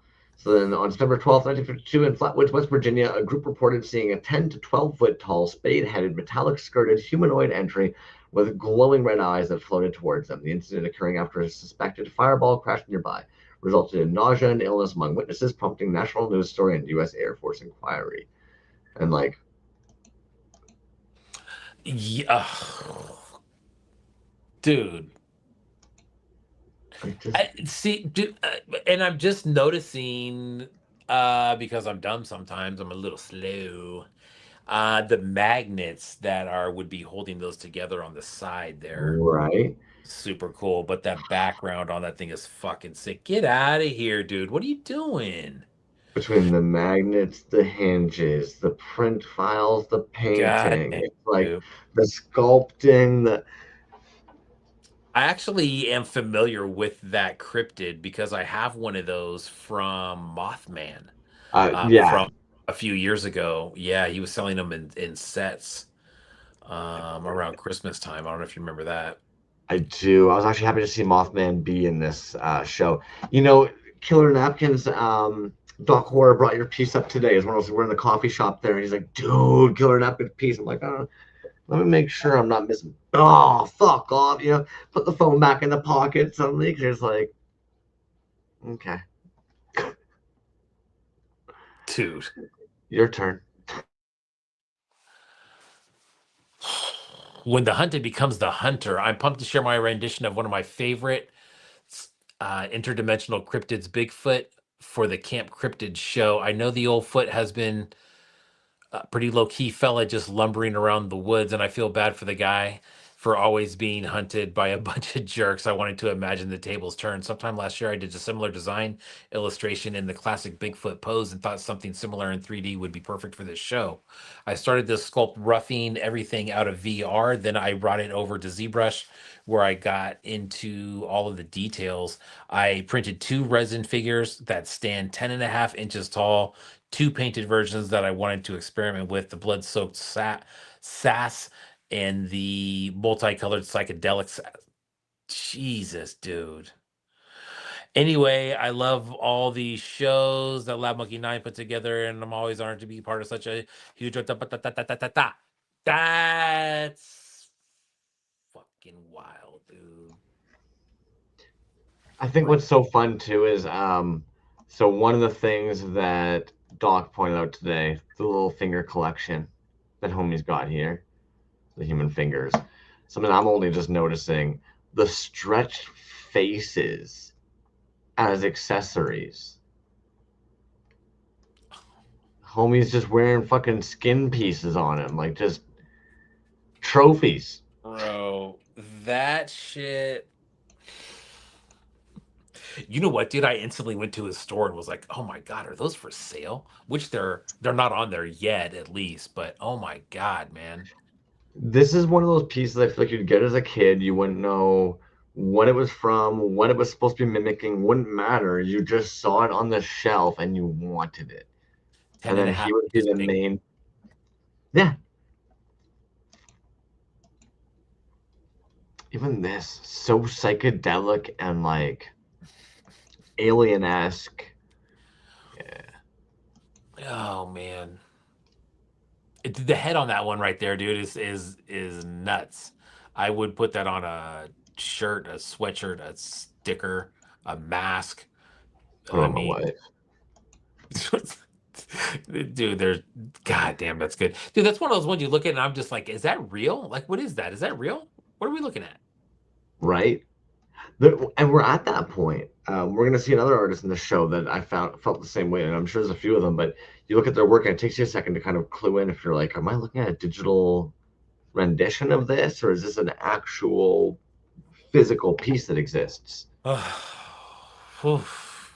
Yeah, I'll just say it. I don't know if I had seen a lot of these parts being used by them, and I really liked that. Uh, Actually, go ahead. Yeah, no, I was just gonna say I had made a comment on his post, and I think he commented back that they were glad to get back into sculpting. So I think a lot of these pieces Nice. are fresh, and I agree, dude. There's a lot of these that I have not seen before. Maybe the antlers on something else, maybe those small wings, maybe not, but everything else, dude, that looks like um oh, dude, what a fucking sharp looking piece, dude. And I mean, that's one of those ones I think you could see it from anywhere and know that that's a Lab 9 piece, man. It's a very Lab 9 style. Um, that stance that it's in, dude. So this is one that's a combo, right? Chupalope, Yeah. Yeah. part part chupacabra and part jackalope. They hop around making cute nibbling sounds and then pounce on their unsuspecting prey and suck the life out of them.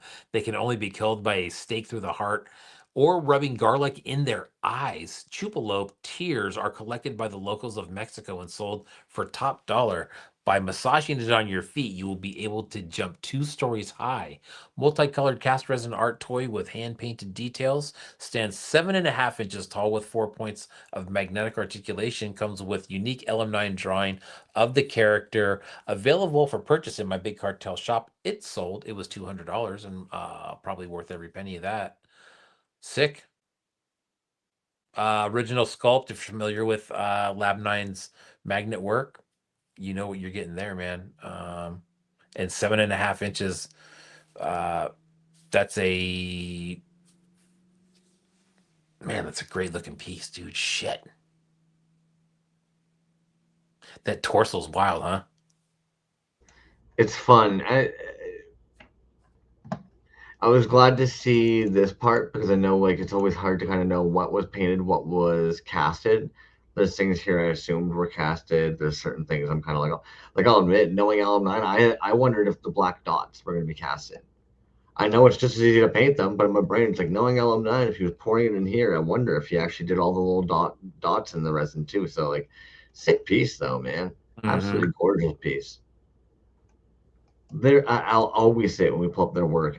There's something about the actual resin itself and the way that it pulls. I'm done. I don't need to know. It's just, but you nailed it. Like you can tell. There's not many things sitting side by side that would photograph this way. They even made a comment the one time I handed them some stuff and they're like, "Your resin's really light." And my brain was like, "Okay, so right off the top, I'm like, obviously we're not on the same page of things. I'm using something different than you then. If right away you noticed mine was lighter than yours." I like the way on the lower half too of that piece, how the that brown fur kind of comes up into the torso a little bit, and they put the cut line right on there to kind of hide that in the brown. I like that right there. No, smart. Mm. Yeah, Mr. Von Fake Name. Absolutely correct, man. Yeah, straight up. Liege Toys. Hello, campers of Camp Cryptids. We have a special guest staying with us for the next week. I introduce you Jimmy Capre, the son of famous cryptid in Filipino culture, the Capre. A Capre is a giant cryptid in Filipino folklore that stays in the acacia trees. They are nocturnal and have strong smell of tobacco. Hey, maybe that's where I fucking come from. They're not necessarily evil, but they are mischievous and known to be a prankster. Gemini Capre has underdeveloped wings, a full set of horns, long tongue, and a camp cryptid hat. Fuck. Has one point of articulation. He can be turned. Oh shit! You know what? It took me. I was so focused on actually just reading this. I forgot. Leash Toys. That's one of the old Toronto boys. Nice. Normally works in soft vinyl and Safubi. As soon as I read the fucking has one point of articulation, I think that for some reason did it for me. Yeah, fun sculpt, man. Beautiful paint app on there. Mm-hmm. Nice. Nice. It's nice to see them making some stuff. To be honest, I think that's always much fun when you see somebody kind of move away for a little bit and come right back in. Also, very Steven Universe. Mr. Von Fake Names mentioned the great colors. Yeah, it has that very like Steven Universe kind of vibe to it, and the color Yeah. scheme. Yeah. Metal art. This was one I had to do a double take mentally. I was just like, the fuck am I looking at for a second? Yeah, straight up, dude. Plastic jackalope taxidermy bunny got a little too close to the archery target practice. Yeah, same here, dude. I looked at that and I'm like, wow, what do we have here? Mm. But I would imagine it seems like it's like all original sculpt on like a wooden base piece. Um, we haven't seen much work of theirs. I feel like a lot of times they appear in the LM9 shows, and that ends up being when we kind of get a taste of it. Oh, bro, yes, dude. Remember You that piece, know, right? That oh my god, that apocalyptico 4 piece that was stellar. Really fun account, dude. Now that we're scrolling through, I remember a lot of these now. yeah, Um, I just didn't want to like miss the fact that like, they're actually a really good multidisciplinary artist, mixed really media fun. art, a lot of good Mhm. stuff. And Really I cool. know that they typically don't pump a lot of stuff up on their feed, and it's usually shows that we see them posting. So that's why I just wanted to do a quick little hop back Yeah. that way, make sure we were Dig, refreshing. dig that though. That one tells a story in its own when you look at It it. But that's another cool one. I like that. almost reminds me of Bugs Bunny. Yeah, right. Marquelis. Here's my piece. Huge thanks again to Lab Monkey 9 for the killer prompts to that keep us on our toes through toxic fumes and acid splatter. Always a pleasure sharing space with so many talented, brilliant people. Very grateful to be part of this amazing show once again. This is Nessie, the trash compactor monster, made from a copy of a Dianoga from the Death Star set and 3D printed Swartar's cardback. 3D printed Swartar's cardback. That's something new. I don't know if we've seen that. At least I don't remember that. Swartars is Mark Helis's line. If you've been following him for any length of time, you know that there's multiple dozens of figures in the Swartars line. Well, and often making them seem very relic like, right? So it's interesting they end up True. going with the patina coppering effect on that. Like I have that. a Yeah. I have a love hate relationship with this. It's such a troll. Like you know what I mean? Like in the bootleg world, I feel as though every now and then we see certain like troll like behaviors. Slapping the price sticker directly over the face on your piece on the blister Mm, seems like such a comical troll to me, where it's kind of like, yeah, like I've been thinking about the fact there's an art piece in there. Some dummy in a shop just fucking slapping that $1.20 on there, not even thinking. It's like mm. nice little touch, man. I don't know if I love it or hate it, but nice little touch. That's a good angle on it, dude. That I didn't even put together until you said that, but it does put another little spin on it, which is funny, right? Because I think that toy people would probably just go would just kind of fucking chuckle and go, yeah, fucking figures, right? Dude, I think every single one of us here have definitely been in that position before where you've gotten an old vintage toy and you're sitting there with Yeah. a Q-tip and the isopropyl alcohol rubbing where the fucking stupid sticker is right on the bubble and trying to get rid of the residue glue from a 20-year-old sticker on there. Like, that's what I mean. It's just kind of a comical addition or just be, and like I said, It is. right on the face. It Yeah. wasn't like it was like hidden down in the bottom corner with like a salesperson actually thinking. No, no, no. Right over the fucking head and face over it. Yeah, no.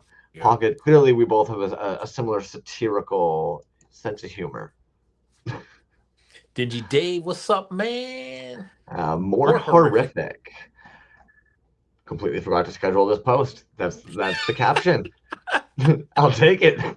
You know, I There you go. think I'm even scrolling down here. I just wanted to kind of get an idea because we have quite the list of folks still to chew through, my man. We do.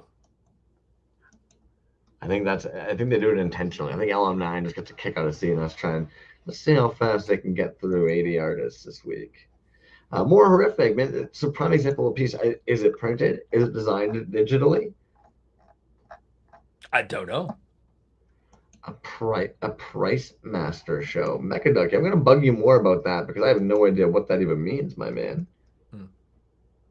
My little plebeian brain is just like, yeah. Um, yeah, I would imagine it's one of those things where like the file is there and could be printed, but is currently digital. Thanks, man. I'm glad some of you guys who work in this space can probably recognize it a little bit better than ourselves. $17,000. There you go. Mothman Republic. See, they went a totally different route with this one, which is kind of funny. I bet it was kind of hard for them as somebody who's almost known for making cryptids. You almost don't Yeah. want to just be kind of obvious about what you're going to make. So, Camp Crystal Ape, their contribution to the Camp Crystal show, sculpted made of wire and cost clay, plus the paints, cryptid inspired by the skunk ape, a creature near and dear to my own heart, camp aspect inspired by Friday the 13th, coincidentally the day he finished sculpt of the body. So they took like that campy vibe literally, and of course, brought in the Jason Voorhees, no Freddy, no, oh my gosh, Hmm. right B, Yeah, that's right. That one. spot on. Friday the Mothman 13th. Republic, man, great sculptor. I have several Mothman Republic pieces, and they're in different scales, but usually, anything from like really small scale stuff. I'm not sure what the size There. of that one is, but Yeah, I mean it can go either way. Based on like that plant pot, looks like it's maybe like a 2-3 inch piece. oh yeah, there you Uh, go. but generally, yeah, they're hyper realistic. If you haven't been to their page, anybody, definitely take a little peek over there. Their sculpt work is underrated. That's almost like the best way I can think to really put it. It's it's museum quality. We've talked about it all the time. It's like that museum souvenir quality that you get from it. Really fun artist, man. Very splendid additions. Hey, there you go. Fuck, dude. Splendid Yeah, Editions is something else as well. But yeah, this is just great. Back to the Bigfoot character kind of being dressed up, right? It's funny how like we've even seen that theme kind of appear that's funny. twice. Like, what the fuck are the odds of that? That's funny. Von Fake Name, man, crushed these, crushed the newest one that's on your page right now too. I didn't realize that you didn't have it shared here, but I've got to pull up this one because it's just sick as all fuck, man. This double casted skeleton troll one, Mm. brilliant, brilliant. I know God, we're running tight, don't want to be spending a whole lot of time going over pieces, but that was just really really well done, man. Thought that was fucking top notch. yeah, good one. That's a But real good one.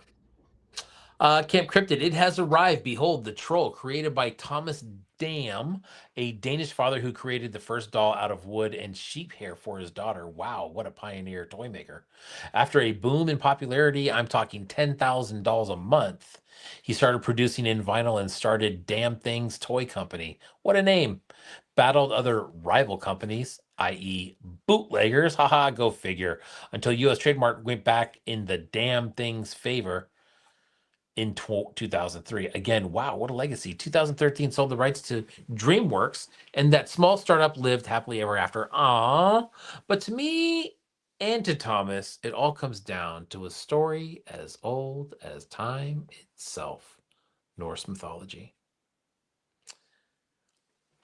The Norsemen all believe in trolls. As such, they mentioned heavily in the Pacific Edda and Prose Edda. In the beginning, they were seen as hidden people and a cryptid that lived among the vast landscapes, forests, and mountains, though the stories changed their narrative and associate them into a darker tone after the arrival of Christianity. So, from belief to artistic releases in Icelandic and Scandinavian cultures to the commercialization of their character to bootleggers, it for Camp Cryptid. Ah, have a great night scrolling through all the amazing pieces tonight.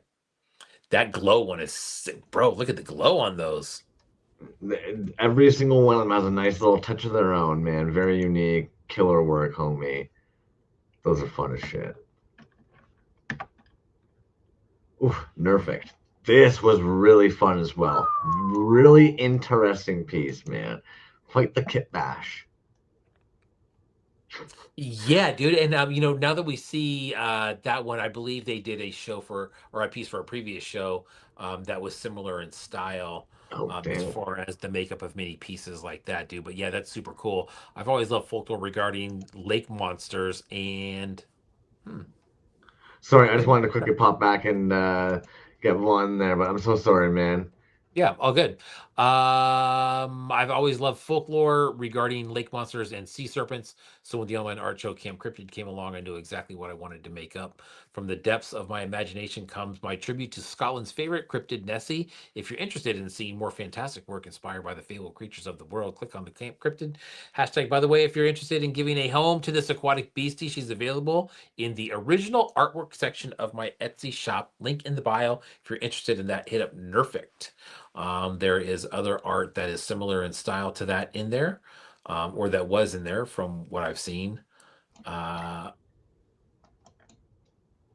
I just love how it reminds me of like those fucking bead things you play with as a kid. Sorry, man. And yeah, that extra little element is just so fun when we're often talking about toys and play and yeah, yeah, that's all. exactly, man. There's something very kind of like almost elementary, but not about that. You know what I mean? Because of the pieces that are used, you have looks like the spools of thread, the dice, they're wooden block pieces, dude. I mean, I think we all probably played with those when we were kids at some point, the little wooden blocks, whether it was building or in puzzles or something like that. But really cool. The plant is a nice little touch there. I like that.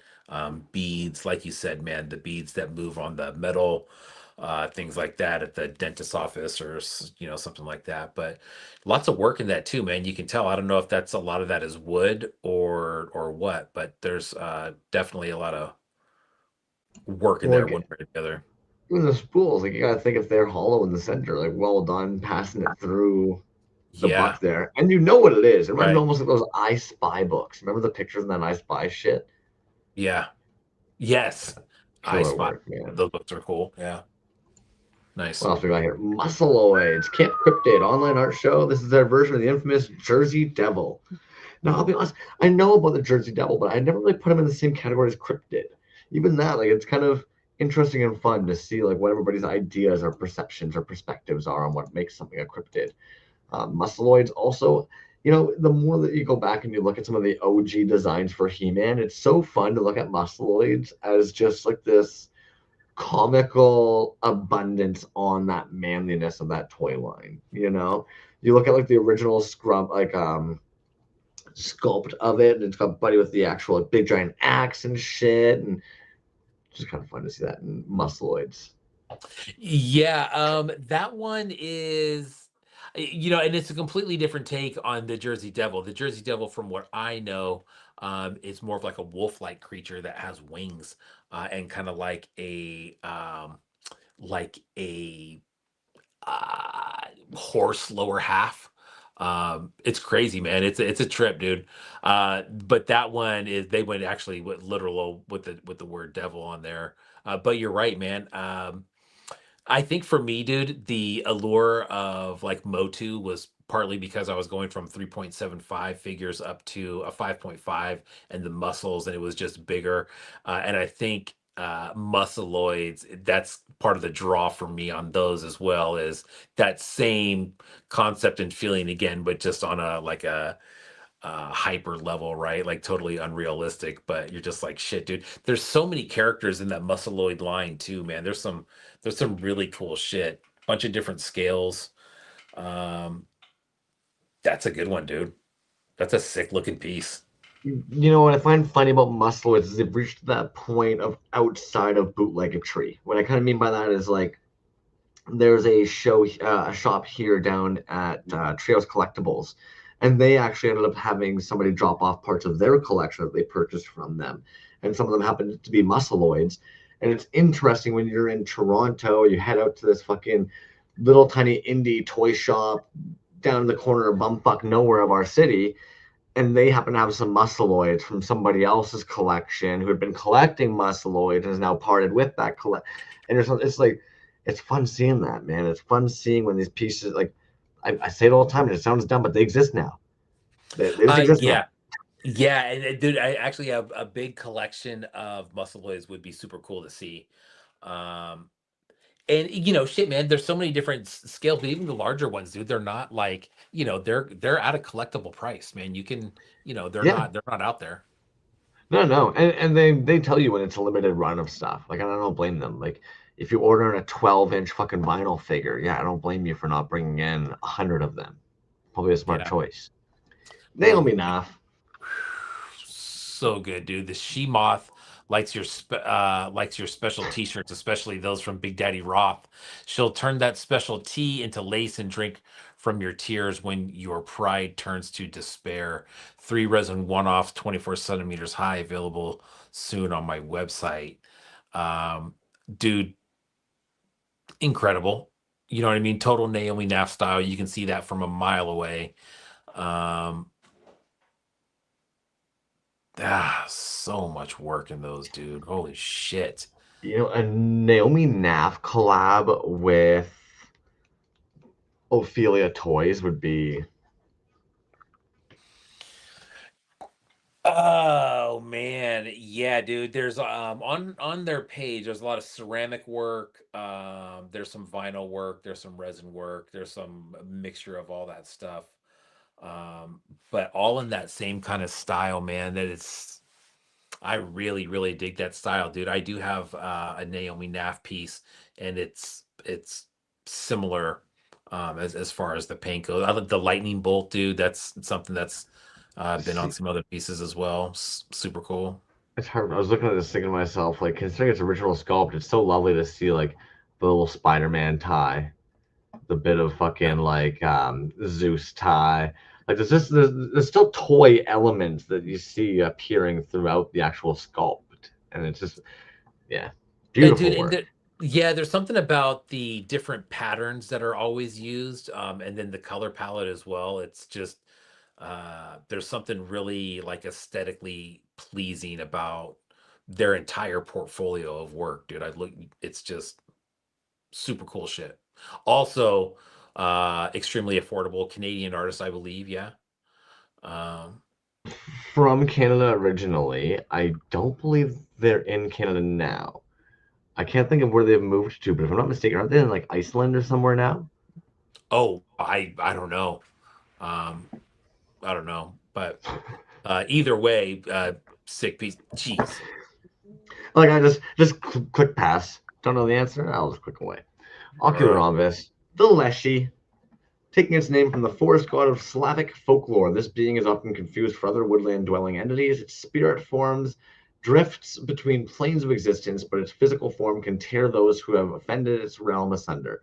Some unlucky souls end up bound within it for eons until it has been fit to release them. When you hear those vaguely human sounds creeping up behind you on the trail in this world or any other, do not turn around. Oddly enough, when you join prison, they say this exact same thing to you, right? To about, yeah. What a Ooh, the head and the mouth of the head is cool. Is that a fucking dolphin? dude. Nasty. Oh. That's fun. Oh. Yeah, filthy good piece, dude. That's I mean, shit. Oh, fuck God damn you. it. Fuck. Brilliant. Dude. Just So much going brilliant. on there, dudes. Ah, that was cool, dude. I like that. The shaky camera picture. Yeah, good idea. Fuck. Original articulation in those top two arms, obviously. Oh, oh my goodness. The fuck, ocular man. So tall boy too. What is that? Like fucking 4 inches, 4.5. Connor Graves, good call, man. Portugal is where namely Naf is Oh currently. shit! Sorry. Good catch, man. I do appreciate when you guys in the chat know these things and add them in. Can correct us. It's Mm, always yeah. ocular rhombus, man. Well done, dude. This is a beautiful piece. The balance on here too, like that's even something like to consider that this is all just sitting in there nicely. Sharp, man. Yeah. Mm, killer piece, dude. Nice, dude. Whew, Omni-Res, Omni-res. baby skunk ape spotted at Lab I just Monkey 9. I just wanted to make sure I wasn't missing any additional picture. Sorry. Yeah, no, all good, man. That was just the description right there. Is that a hand puppet? So that's why I was kind of doing a double check because I knew they had uploaded a like video as well, but it won't share the audio. But yes, you are correct. It looks like they had done a full hand puppet, light in the eyes. Yeah, baby skunk ape hand puppet, all hand sewn with an altered resin cast face, glow LED eyes, and perfect fit hat. So yeah, well done, man. Again, I didn't mean to jump away from the poster there. It was just because, oh my gosh. Yeah, if anybody hasn't seen their illustrations they've been doing, so Pocket kind of just nailed it there. They kind of have this whole little series they've been doing right now that's all about like what fat guys love. Um, fuck it. Fat guys love slip-ons. Fat guys love friends. Fat guys love getting dressed up nice. Oh, I do love this part. I did that with a bag of mini eggs the other day. Yeah, it is what it is. Omni-Res, beautiful piece, man, an original piece. Pikmin's vinyls. Welcome to camp. As part of the always fantastic Lab at Monkey Number Nine's Cryptid show, I'm super excited to present to you Camp Counselor Randy Mothman. Jesus. This fucking mustache, dude. That's beautiful. 4 inches tall, hand sculpted from scratch and hand painted, this guy was brought to life by a bit of a brainstorming when Zerakis and myself, once he had the design we saw in our heads on paper, I whipped up and painted the sculpt. I kind of pictured him voiced by H. John Benjamin with a personality not far from his character, Coach McGurk. Just imagine that guy trying to give instructions to a group of rowdy cryptid campers. This is fun, dude. The fanny pack, bro. Sorry. Good approach on it, dude. Even that, like, I like how like we've seen people do campy pieces. We have seen people do camp counselor pieces, camp attendee pieces. Brilliant. Yeah, dude. I was thinking, we always see a good variety of stuff. We see the gory, rip your face off and eat it stuff, and then we see the very kind of juvenile in a good way, cartoony type stuff. The Camp Cryptid shirt, I love that, dude. But you're right, dude. It's just it's funny. It looks like a tangible version of a cartoon character. Um, you know, yeah, straight up, I agree. Very, very well said. Yeah, I'm with you, Pocket, man. That's been a long road for them, it seems. So I'm with you, man. They deserve a little fucking normalcy. Yeah. Connor Graves, yeah, I'm confused as well. Do you live on a different planet? This, all respect and love to everybody on the scene. This might have been my favorite piece. I've got a soft spot in my heart for fucking EC Comics. This was just everything. Cryptids of Pennsylvania, #1 horror featuring the Purple Glob. You got Ridge Road Monster, Potter Nonscript. Um, I'm sure like you must know these, man, where you normally have like the vault keeper, the crypt keeper, the witch, and like depending on who would be like the narrative of different stories, these they would have like the featuring, and then when you read those parts of like the stories in the comic books, it might be one of these people, just like the crypt keeper on the crypt keeper show used to kind of give you like the stories or like the narrator. That's what all these would be, and then yes, exactly, folklore, the Pennsylvania squonk. Um, which Mothman has done those as well. Trash Joy Studios has done those. They're like that weird extra skin fucking dog creature thing. So yes, this whole thing I just thought was absolutely brilliant, man. Beautiful, beautiful fucking homage. Sorry. Agreed. Yeah, you said it, man. Sorry, dog. There you go. That's funny, dude. I actually thought you were gonna go right into the pig, and it's it was everything but that. But yeah, I agree with everything that you said there. Hey, B, I'm confused now because of the way the chat's talking. You've got Cadbury mini eggs over where you are, right? That's a thing? Absolutely. Yeah. Yeah, okay. So US too. Yeah. Canada, UK, US. I don't know what's going on in other places. Do you what's I didn't read the I Oh, it's didn't read the because I mentioned to them a little bit higher up there, and then Connor Graves had no idea what we were talking about. Now I got Graves educating them on mini eggs, and I wasn't sure. I was like, well, maybe in the States they don't have it. I know you guys have coffee crisp. coffee crisp. I I, don't know what that is.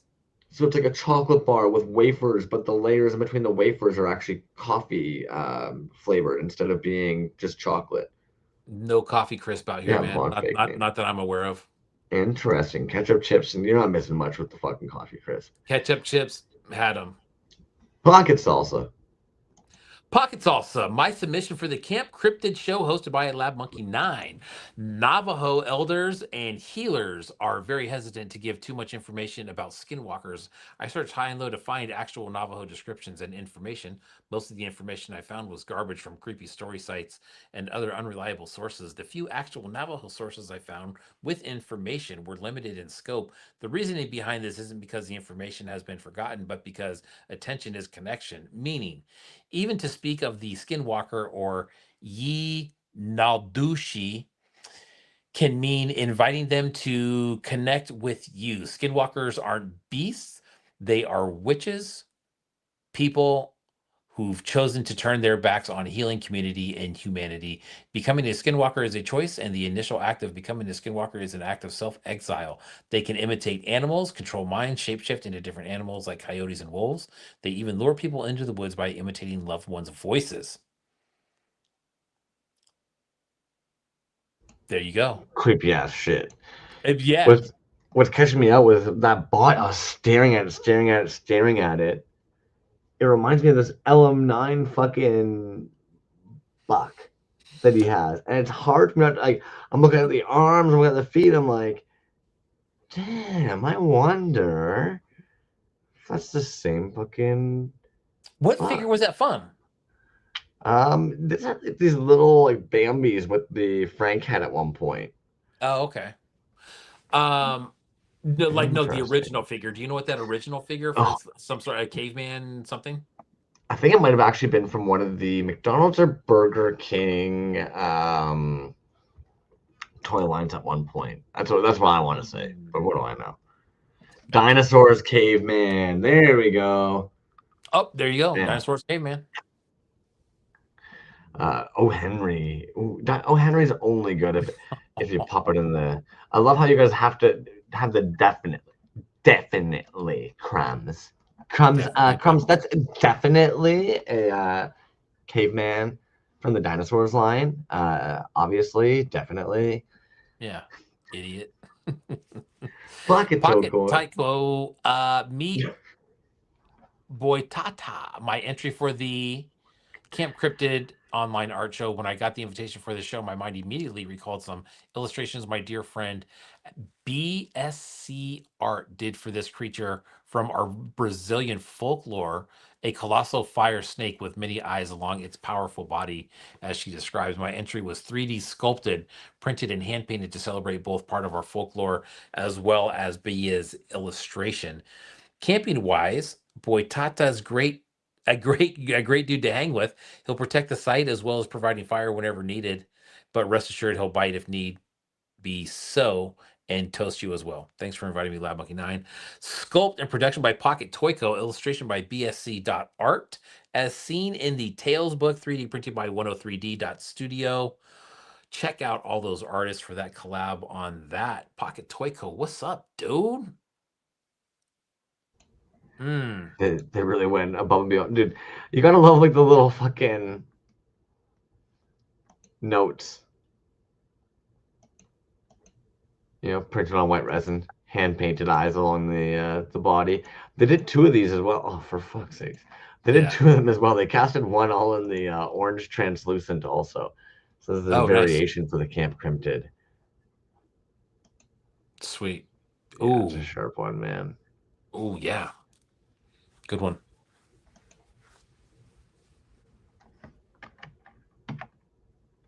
Fucking Pope toys, man. Ah, this was fun. What a fucking paint app on there, dude. So sick, dude. Right? Bat Moth is here and ready to terrorize the campers at Camp Cryptid. God, I love that shit, dude. Pope Toys is just knocking it out of the park, man. Just everything they're putting out. For and this is very, very different from all their other pieces, and yet still right on point, man. I love that, dude. I want to. God, I hope he's selling those, dude. I want to snag one of those. But is it that looks like either? What is that? Is that the Stinkor face? And And that's a good call.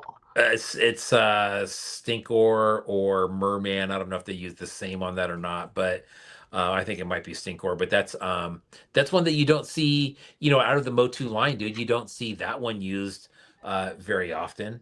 But throw some wings on that No. shit, dude. I like those fucking whatever those like And then ostrich legs or some shit, dude. That's the cool as little shit. the little 3.75 arm is just up there. Nope, nope, Yeah, like dude. it works, man. That's a sick looking piece, man. And Dre, it's funny you Stinkor mentioned McDonald that, Man at dude. Arms groin too. Nice, dude.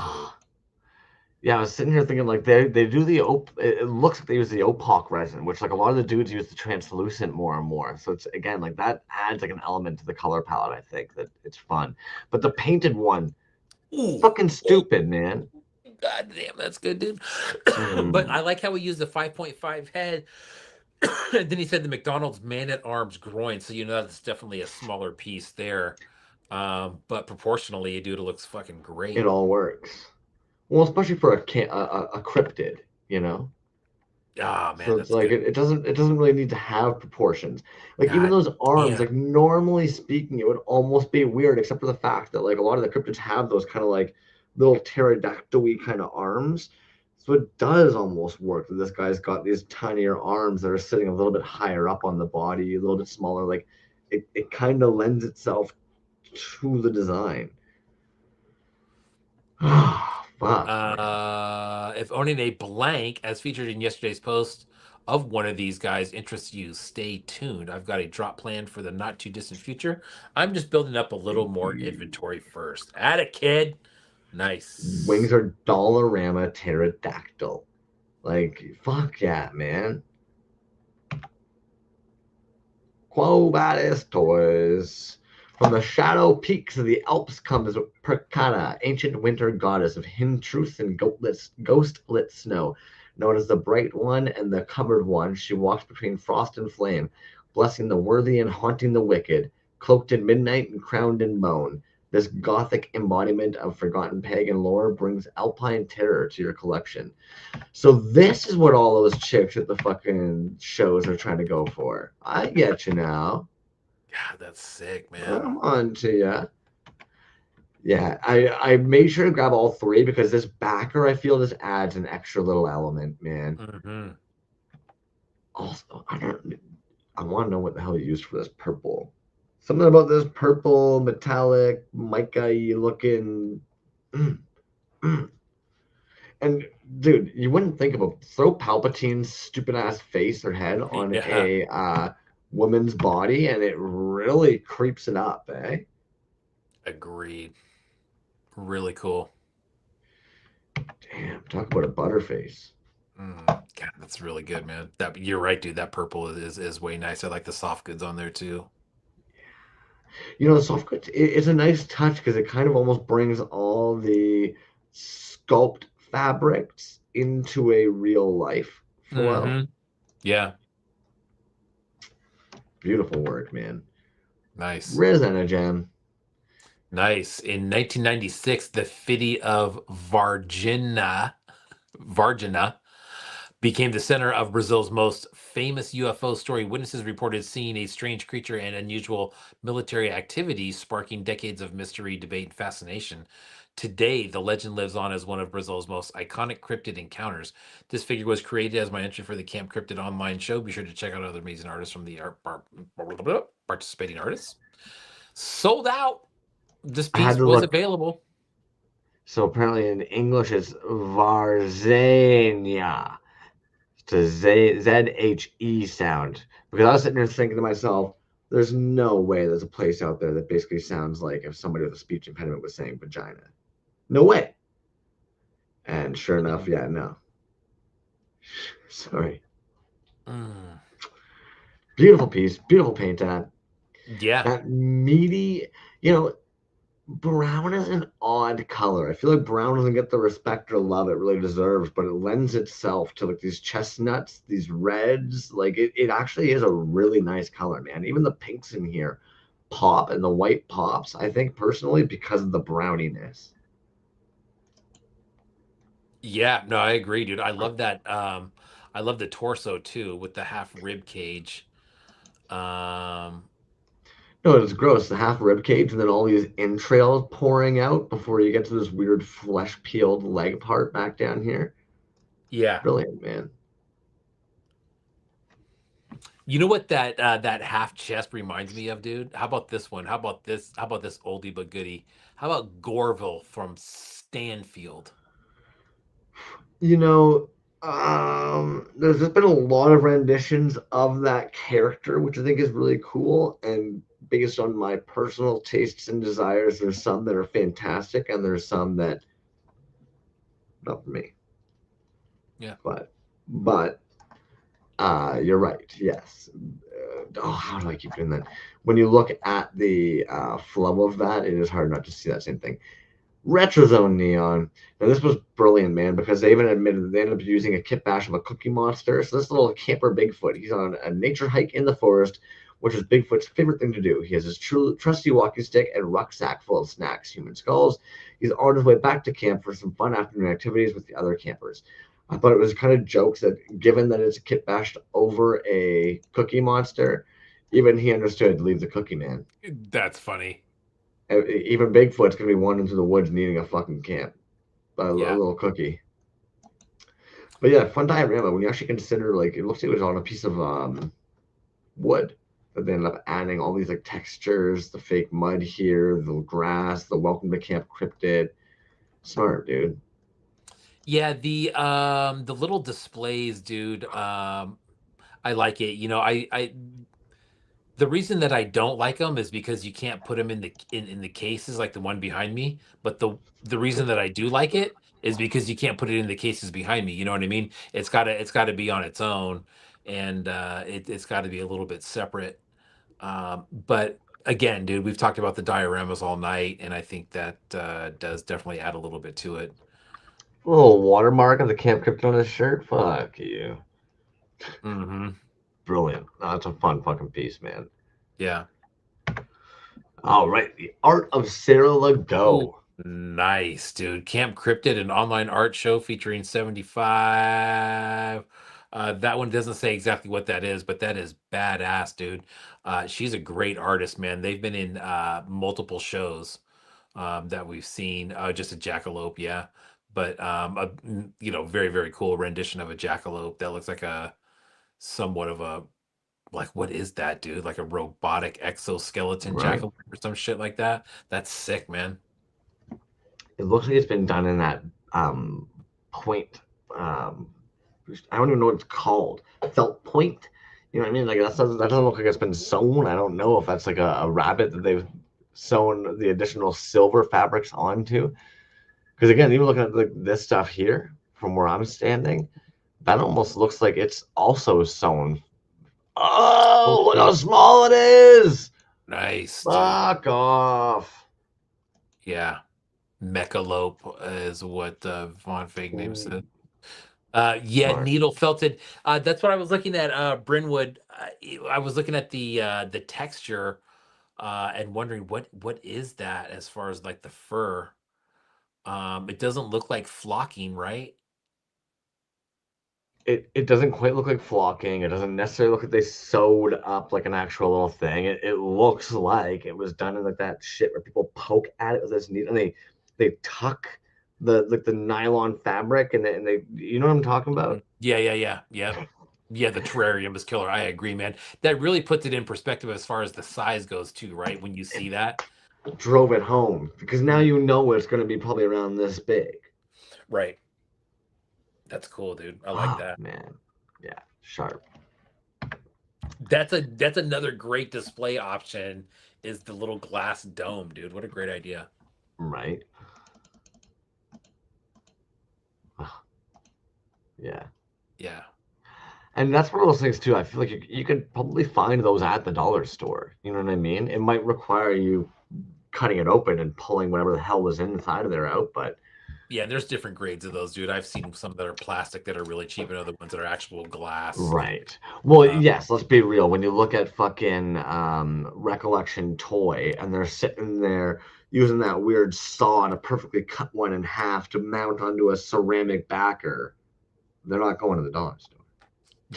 Yeah, straight up. This is a really good one, dude. Shagler Brothers introducing Frogmar Boggerton. My submission for the online group show, great name, by the way, along with over 70 artists from around the world, based on the true tales of the Loveland Frog, a legendary 4-foot humanoid beast that has terrified the residents of Loveland, Ohio since 1955. My version is an all original sculpt created in polymer clay, 5.5 inches in height, beast with articulated arms. Very nice. I had a blast bringing him to life and really tried to push myself towards that kaiju vibe. Dig it, feel it. Thank you to Lab Monkey 9 for this invite to participate in this awesome show. I love the work created for these exhibitions, and it's always an honor to participate alongside such talented artists. I think what they talked about, I think they nailed that in every way, dude. It's really got that kind of like hulking kaiju vibe to it. I dig that fucking character, dude. That's really fucking cool. Hand sculpted 100%. Nice. Dude, I hope they do something with that as far as uh We were talking about this earlier with the scale. Brilliant. Fucking brilliant. What is that, like a metal straw? Brilliant. mhm. Fuck you, that's brilliant.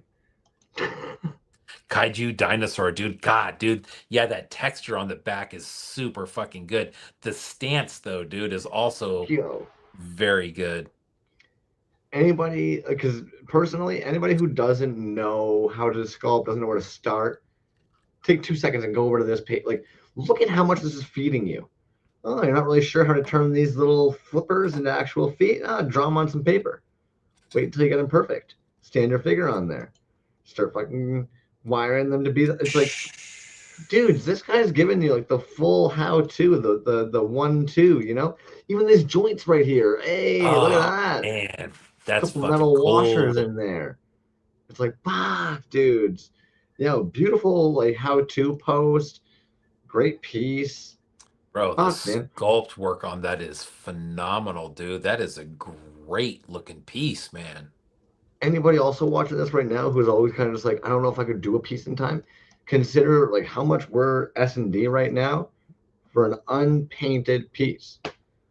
All this dude made this fantastic sculpt. We're still sitting here being like, holy fuck. He didn't necessarily get a chance to cast them in resin or mold it yet or paint it, but we're still blown away. So it doesn't have to be that everything is perfectly polished to be a part of these shows if you want to participate. I guess that's all I'm trying to say. Yeah, no, I dig that, dude. Ooh, shit. Sycamore. When I saw this yesterday, I couldn't help it. I ended up scrolling through their page for probably like 10 minutes because everything they do, it's hard to know whether it's real. It's just that perfect that you're always looking at it being like, is this in real life or is this some kind of fucking like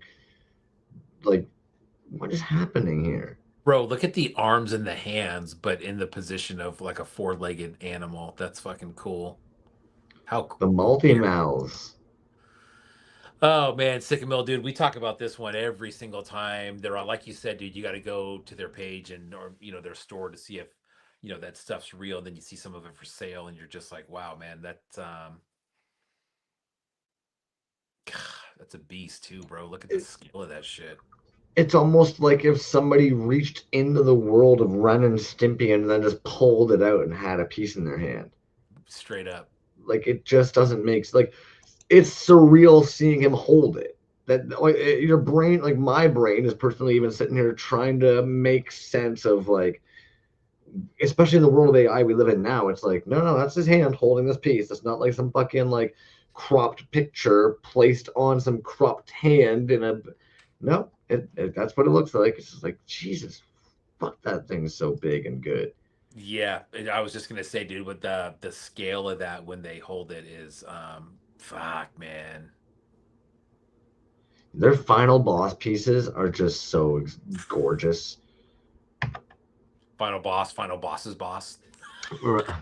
Slime City Toys. She's not a hoax. She's real. The Fiji mermaid is ready for beach day with her friends at Camp Cryptids. I've dated a woman who's partially Fiji. I'm telling you, this is what it looks like, guys. If you want a Fijian, be prepared. Oh fuck! I don't know how I missed the glasses originally. Mm. Is that just a bouncy ball right there? Mm.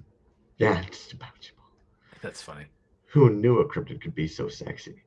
Oh, this stupid little flipper hand right here. I'm just catching too. Hilarious, man. I hope you guys know. I hope it's never offensive when I say like the stupid little like it's more for me because I'm just like kind of taken aback. Like, oh, jeez, this freaking thing. This extra little piece that you made sure to attach and go forth with. And then, honestly, I feel like this is like Slime City's color. That That kind of green, yeah, I agree. that green and Uh, yellow. that's a really cool sculpt though, dude. If you look at it, I mean, it's obviously like that lower half is a costume of some sort, but um, nailed it though, dude. Yeah, it's fun. Sits on the shelf nicely, right? Nice little base on there with the tail still coming up. Smart, man. Smart. Squid liquid ink. Now this was a fun one because we ended up getting like almost like trad tattoo styles of the Camp Cryptid. Yeah, some cryptid So designs for the Camp Cryptid art show. I think an eyeball monster toy is needed now. Hey, thanks for including 2D tattoo flash. Cool. Yeah, shit, man. We've seen that work out a million times before. The tattoo and the indie toy world seem to jive pretty well together. But yeah, eyeball monster toy. I'm in. Do I it. think we do need, right? No, Yeah. well, good fucking little sheet of flash, man. Yeah, if you're looking for tattoo flash, squid liquid ink, There follow you that. go. Yeah. Steam powered mom. Ooh, ooh. Like, what are we looking at here? I don't even know.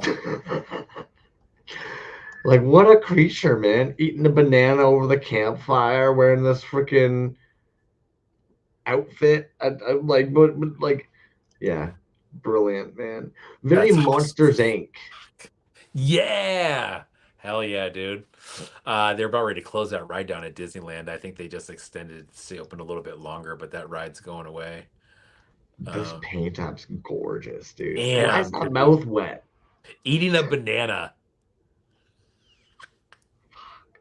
Yeah, this like the diorama, the little rocks, the fire, the wet mouth, the teeth, the like even the little like fucking aging on the banana. That's one of those ones when you look at it and you're like, man, I want a story to go with that. What's the story behind that? You Well, know? what's funny is as mean as this guy seems, it also like gives you this bit of a vibe of like, well, he can't help how he looks. Bet he's friendly. He's got this stupid little fucking vest and stuff. Like he's probably pretty friendly, but he just happens to look Well, intense. and he's got the ranger hat, like he's either on a hike or maybe showing some people some sights, maybe telling a story. He's sitting around the campfire eating a banana, The or maybe the banana banana's a was prop. The banana's not open. right? No, brilliant work, man. Oh, Von Faking says Monsters meets Mon, Tremors. Good one, dude. yeah, no doubt. Oh, fuck's sake, Oh, Foundry. dude.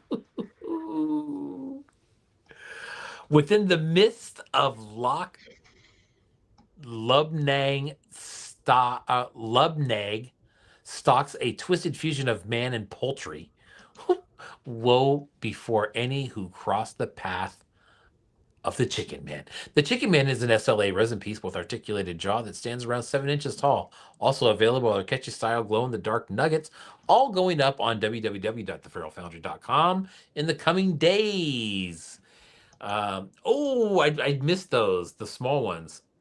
That's what I was saying. I missed that they had done blanks.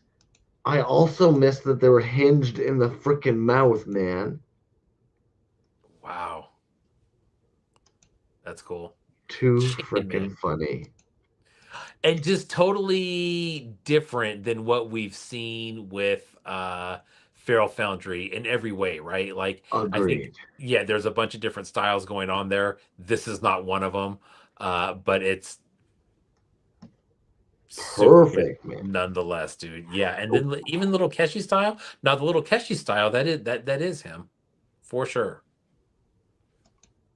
yeah. Everything about this is just brilliant, man.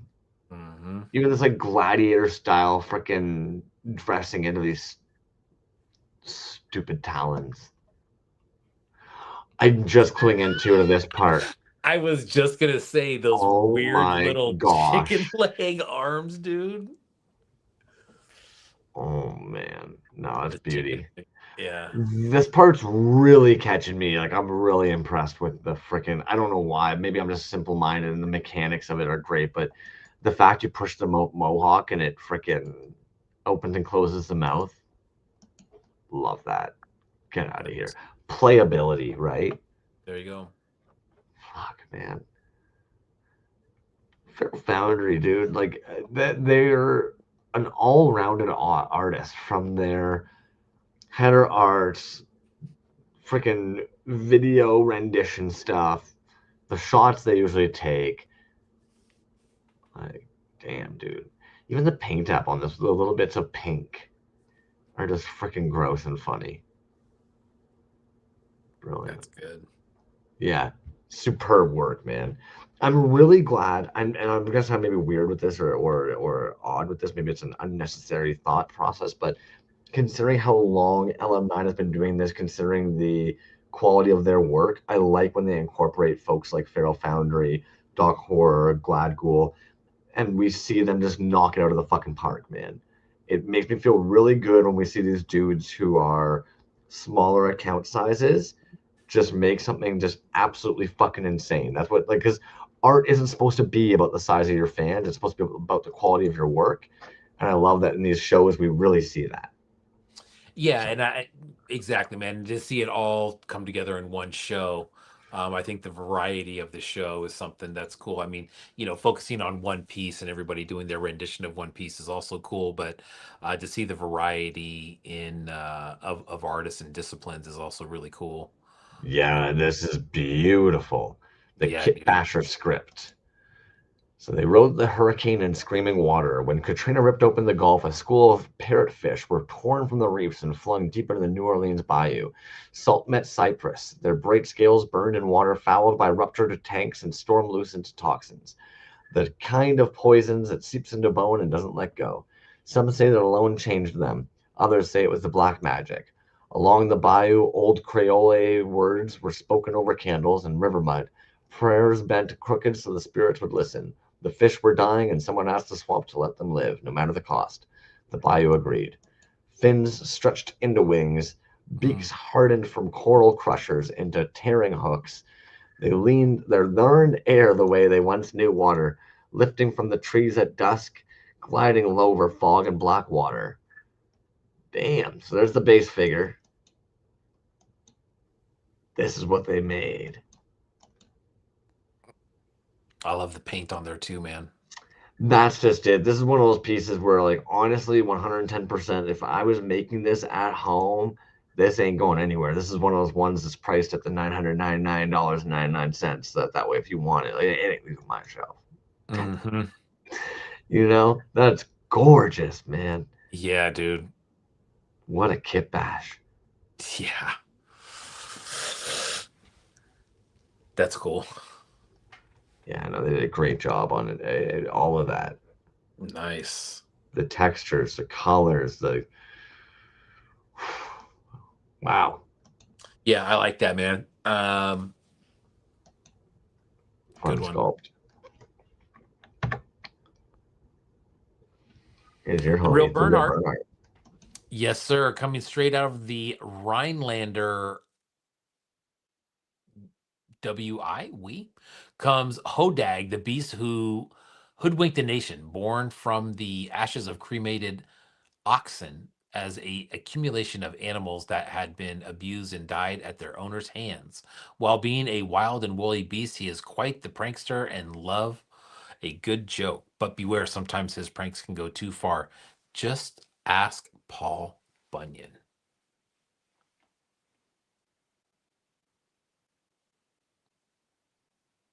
That's got to be a part of the Paul Bunyan lore that I'm not familiar with. But either way, these Um, Oni looking dudes are sick. yeah, I was just gonna say it's got that kind of Oni vibe to it. Yeah, definitely. If it is part of Paul Bunyan, I'm not familiar with that, but that's cool, dude. It's definitely got some of that Grizz lore, Motu look to it. Fair. No, yeah, the rainbow haired one for some reason does it. Tape Fiend, WI, Wisconsin. There you go. WI Wisconsin, Rhinelander, Wisconsin, coming straight out of Rhinelander, Wisconsin. There you go, Wisconsin. No, he's like, we underplay it, but like, man, even doing like the little eyes, the teeth, all that, like, it's all stuff that takes time, man. For sure, man. The real Bernhardt, that's a really good account too. There's a wide variety of stuff in that account, including some. This looks like 5.5 skill. I'd guess. Oh, Oh fuck! the backer use on this was absolutely brilliant, man. And what I mean now, if you're in the states, they said there may be a little bit of an issue going to the states. I'm sure if you just pay for it, that'll be it. But if you're looking for something from Tomsky Figures, there is not a lot of stuff out there, as far as I know, from Tomsky Figures, because the stuff that they make is usually one off and it's on a larger scale and it's just like fucking insanely cool. This one right here, these are available at I believe 60 euros. Is what the yeah 60 euros plus international shipping. Um, if you're looking for something from Tomsky, there you go, dude. That is phenomenal, dude. I love that shit. What a sick piece, dude. You're right, dude. The backer with the wings, they use those, that die cut backer. Oh my God, that is good. I stared at it for like 5 minutes yesterday, being like, that is the backer. Like, that's not wings that have been displayed. Because of course you're looking at it this way at first, right? And you're like, what's going on here? And you're like, no, those are the wings. You have to like almost like look in at it. You're like, oh, for fuck's sakes, yeah, you mounted the figure in the center with the wings printed on the backer. Oh, damn. Just going back to that last one, Breezy Brickyard says it that is a town in Wisconsin. The whole town has howdags everywhere, even on the street signs. There you go. Hodags. Yeah. Tomsky Figures, though, man, that thing is just, yeah, dude, that's one of the coolest backers I've seen in a while. Yeah. And I mean, the figure is just, I mean, unreal too. But I mean, as a package, um, that's an incredible piece, dude. I mean, for, €60 plus shipping. You know, tariffs or not, shipping or not, when there's cool shit out there, you just suck it up and pay the fucking price and If don't you think want it, about you want it, or else just shut up. it. Oh God, that's so Yeah, good, dude. yeah. Look at that Like shit. nobody's forcing you to buy any art, and we all have things in our life that we have to go, dang, I'd like that, but. So I mean, if you want it, you want it. If you don't or you can't, I think that's worth it all day right there, man. I'm with you. Look, it's short. Tone, twisted tiger. My little plebeian brain couldn't quite make sense of this whole sculpt. I was trying to kind of analyze what's going on, what flipped up, what opened up, you know? Because there's just so much Yeah. happening. Now that I look at it, I'm seeing it differently now than what I saw before. So I'm just trying to figure out what's going on there. It looked like a It's, separate figure there in the center, at least with the light blue. Yeah, right there. Because and you have the then it light looks like blue he's dark. rocking, and then it looks Mm, like the head is his helmet, you know? And it looks like right. he's There you go. inside underneath.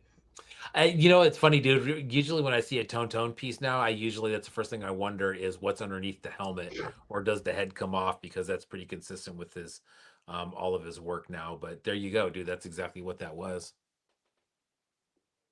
That's nuts. So, spotted by explorers on islands in the South Pacific over the course of the last 9,000 years of human history, cryptozoologist scholars maintain that the existence of this mysterious cryptid predates this planet entirely. This is the Spigerpuss. Oh, yeah. Fuck's sakes, man. Sorry, dude. I was getting caught up on the reading there. The chat here, yeah, I'm gonna have to probably look into that a little bit as well. But toxic fumes toys, man. The sculpt is always a fun one in general. I know they've done a couple of different renditions of it, but this green flocking really fucking drove it home. Yeah, agree, dude. And I was glad to see this guy come back. I do have one of these in a previous color. It's like a gamma something. I think it's like purple and green.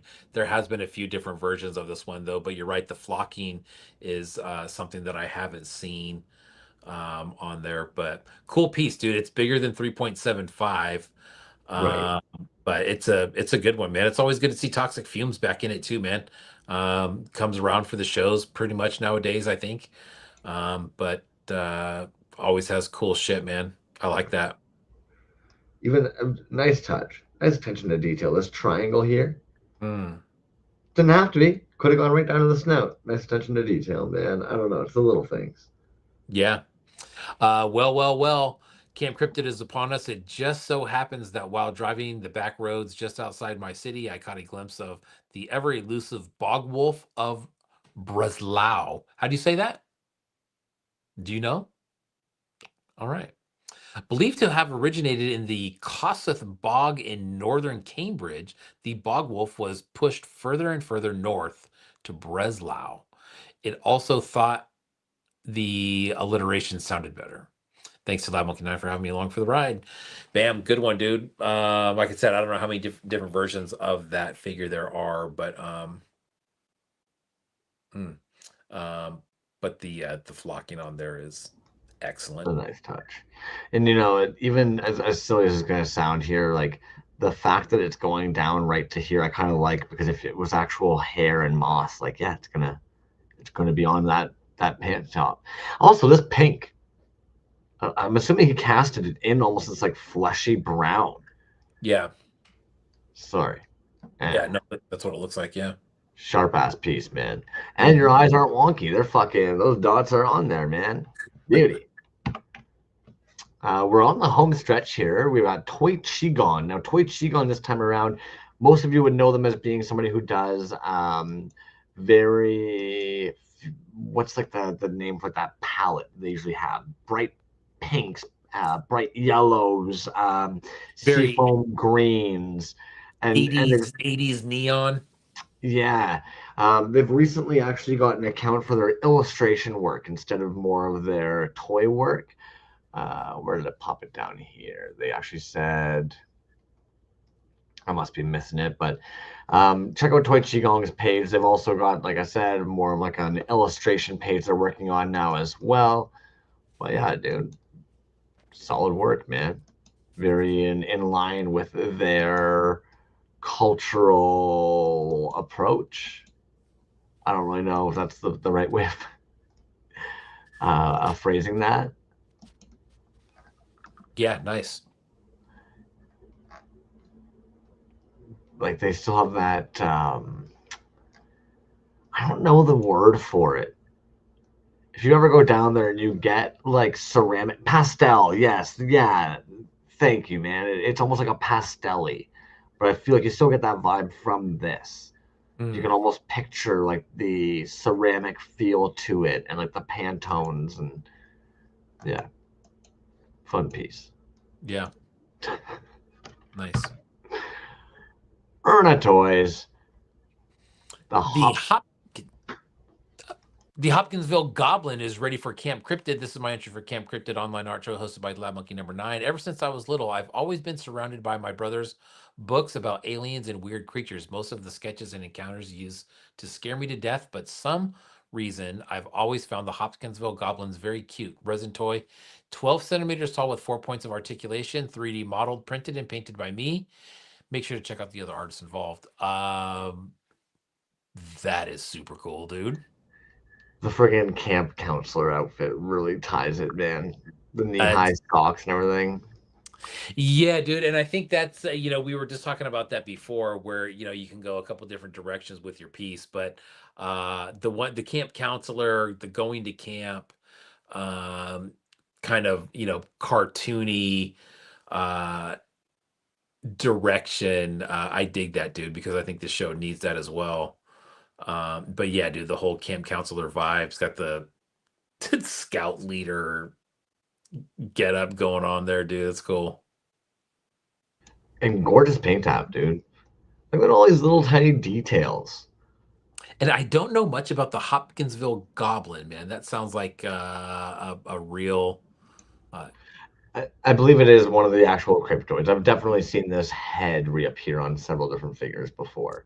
yeah, yeah. There you go. Not familiar with that one, but I'm sure it's very cryptid-like.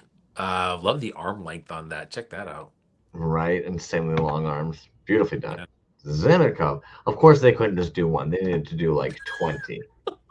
So this is the Alray the Northern Wood Cyclops. Stands still and watches things, blinks and they disappear. Frequently appearing in the early 1930s to the 1950s and not seen since, but these artifacts of their likeness have recently been found.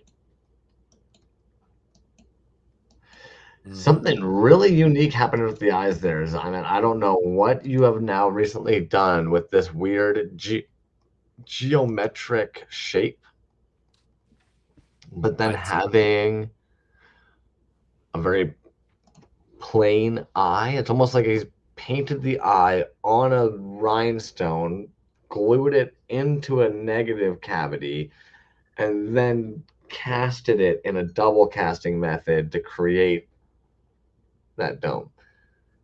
I'm guessing because you seeing that too. Like, what the fuck is happening here? yeah, you're right. It is definitely look like um s- the shape is on a cut, is on a slant. I agree. Yeah, right there you can see it really good. Uh, but yeah, the color on the antlers too. The chat's talking about. I agree. Whether it's the patinaed look or the neon fade or whatever, those are all really really good. I never really thought about it until Simon said it one day in a post, but they mentioned the fact of like how powerful yellow is when using your airbrush. And it dawned on me just how many colors actually positively respond with yellow. Like they respond in a very complementary way. Yes, of course, yellow can mud things, it can gray things. But when you actually consider how yellow can turn like a nice red into a really beautiful orange, can turn a blue to a nice green, you're like, yeah, you know what? Yellow is really complementary without being overpowering. It doesn't necessarily take the show, but it can also manipulate and alter. And when we know some of the design, I like seeing how light responds with things, and it's like no doubt, dog, fucking gorgeous. Yeah, real nice. Mm. I'll say to the day I die, I don't understand the volume of work they put out at the quality of work they put out. It's ridiculous. Caddy cold cuts. So I believe this was the last one that I cut. This is going to be our homie from Ontario. They have actually slid in a tar pit 4.75 figure into the Camp Cryptid show that was going on. They're doing a first small run of 3. And they've also got a little video animation here they posted up for it yesterday that kind of shows the piece in its grandeur.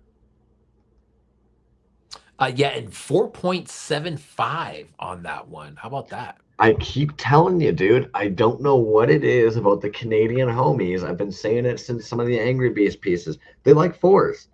I don't get I Motu wasn't big for me growing up. That 5.5 figure was not a size that I personally played with too often. I start seeing a bunch of the Canadian dudes pump out toys. For some reason, they're all pumping out like the 4.5 Playmate size. You Mm. guys over in the States are pumping in a lot of like the 3.75s, a lot of the 5.5s. I don't know what it is about Canadians. The amount of times we pull up one of their works and they're like 4.5, it's like Playmates. I don't know if it was our access. I don't know if we've just got smaller hands than you Americans, so we don't need that extra inch in our toys. I don't. Well, I think it's the like you said, I think it's some of those toy lines just have different different scales. And I mean, honestly, dude, some of those vintage toy lines that we see that are used, I was just never familiar with as a kid. So I don't know if they just weren't available here in the States, or is just something that was maybe possibly more of a regional thing. Um, yeah. I don't know. Like this is Canadian toy size. I don't really know what to tell you. It And what is that? Is that like Ninja Turtle size right there? this would probably be like about a Ninja Turtle size. This is actually from the Bucky O'Hare toy line. But yeah, Gotcha. Yeah. 4.5 is kind of it's our shit, man. I don't know why. It's a good one, dude. I like it. You know what I mean? It does. It's just, I mean, not only uh realistically, but it's a really good scale between the traditional action figure 3.75 and the 5.5, which is a little bit bulkier, which I like that too. But that scale that was there is a It's more square. It plays a yeah, more wider, stocky figure. But it seems like I couldn't have pictured He-Man. He wouldn't work that way. Like, imagine like all right. those OG He-Mans. You take off that inch and make them more squat. It doesn't have the same feel to it. It doesn't. It's a little bit different, dude. And there's like, One Trick Pony has used a scaled down, like a 3.75 version of a 5.5 version, right? And that I like, where you said it's kind of a little more compact, a little bit more squatty. But there's been some other ones that are the 4-inch vinyl, dude. I mean, shit, the Healy 4-inch vinyl, I really like that scale too. I think that's a good one. The Speed Skull is roughly around that same size. But yeah, dude, those are all like really, they feel really good in the hand. They are a little bit chunky, but a little bit smaller, you know. Oh, I know. You're gonna I fucking do I that. say it all the time. I try and tell people that all the time. I Uh, promise you, uh, it's only uh, 4.5, but it feels great in the hand. yeah, little chunky. Hey, little chunky. We're just out of the 3 hour mark. You want to let these yahoos get on with their nights? We might as well, man. We got just a bunch of shares going on next week. We'll probably try to catch up and kind of surf around a little bit, see what's going on for the rest of the month of March, which is going to be busy as shit. We'll follow up on the 11th with Connor Graves before we get into some more shows the following week on the 18th. We'll round out the month with our 200th show on the 25th. Be here for that. And then we'll kick off April again with LRH bootlegs coming in from overseas. Got a good month of shows coming up, man. Lots of shares, lots of tabs, lots of shows, lots of guests. It's gonna be a fun one. You know I love the guest episodes, man. Everybody, a sick fucking show, man. I love these shows are sick, man. We saw a lot of folks who haven't put something out in a little while. It's always nice to see them kind of resurface, be encouraged to post some shit. You guys knocked it out of the park, man. Constantly seeing fucking new, fun, great stuff. If you guys saw any accounts that you're maybe curious about, maybe missed, always make sure check out the posts. They've got the tags of all the artists. We've also tagged all the artists down below in the YouTube video here. Ask us. Yeah, absolutely, man. And just, keep in mind, dude, that the majority of people that are in this show, the majority of people that are watching this show are other artists. Make sure that you share people's posts, share people's stories, get them out there. um, Circle back on other people's pages, man. Like we said, sometimes these shows bring out artists that, haven't really been around for a little while. Jump in their shops, jump on their pages, see what they're up to. The algorithm sometimes will not show you stuff. I've seen a few things today in some accounts that I have not been to in a while, and sure enough, they're posting on the regular. I'm just not seeing it. So check out the shops. If you see something for sale in the show, or it's not for sale and you wanna buy it, just ask. Very simple. Yeah. All right, Yahoos. You guys get out of here. Have a lovely night. Bam.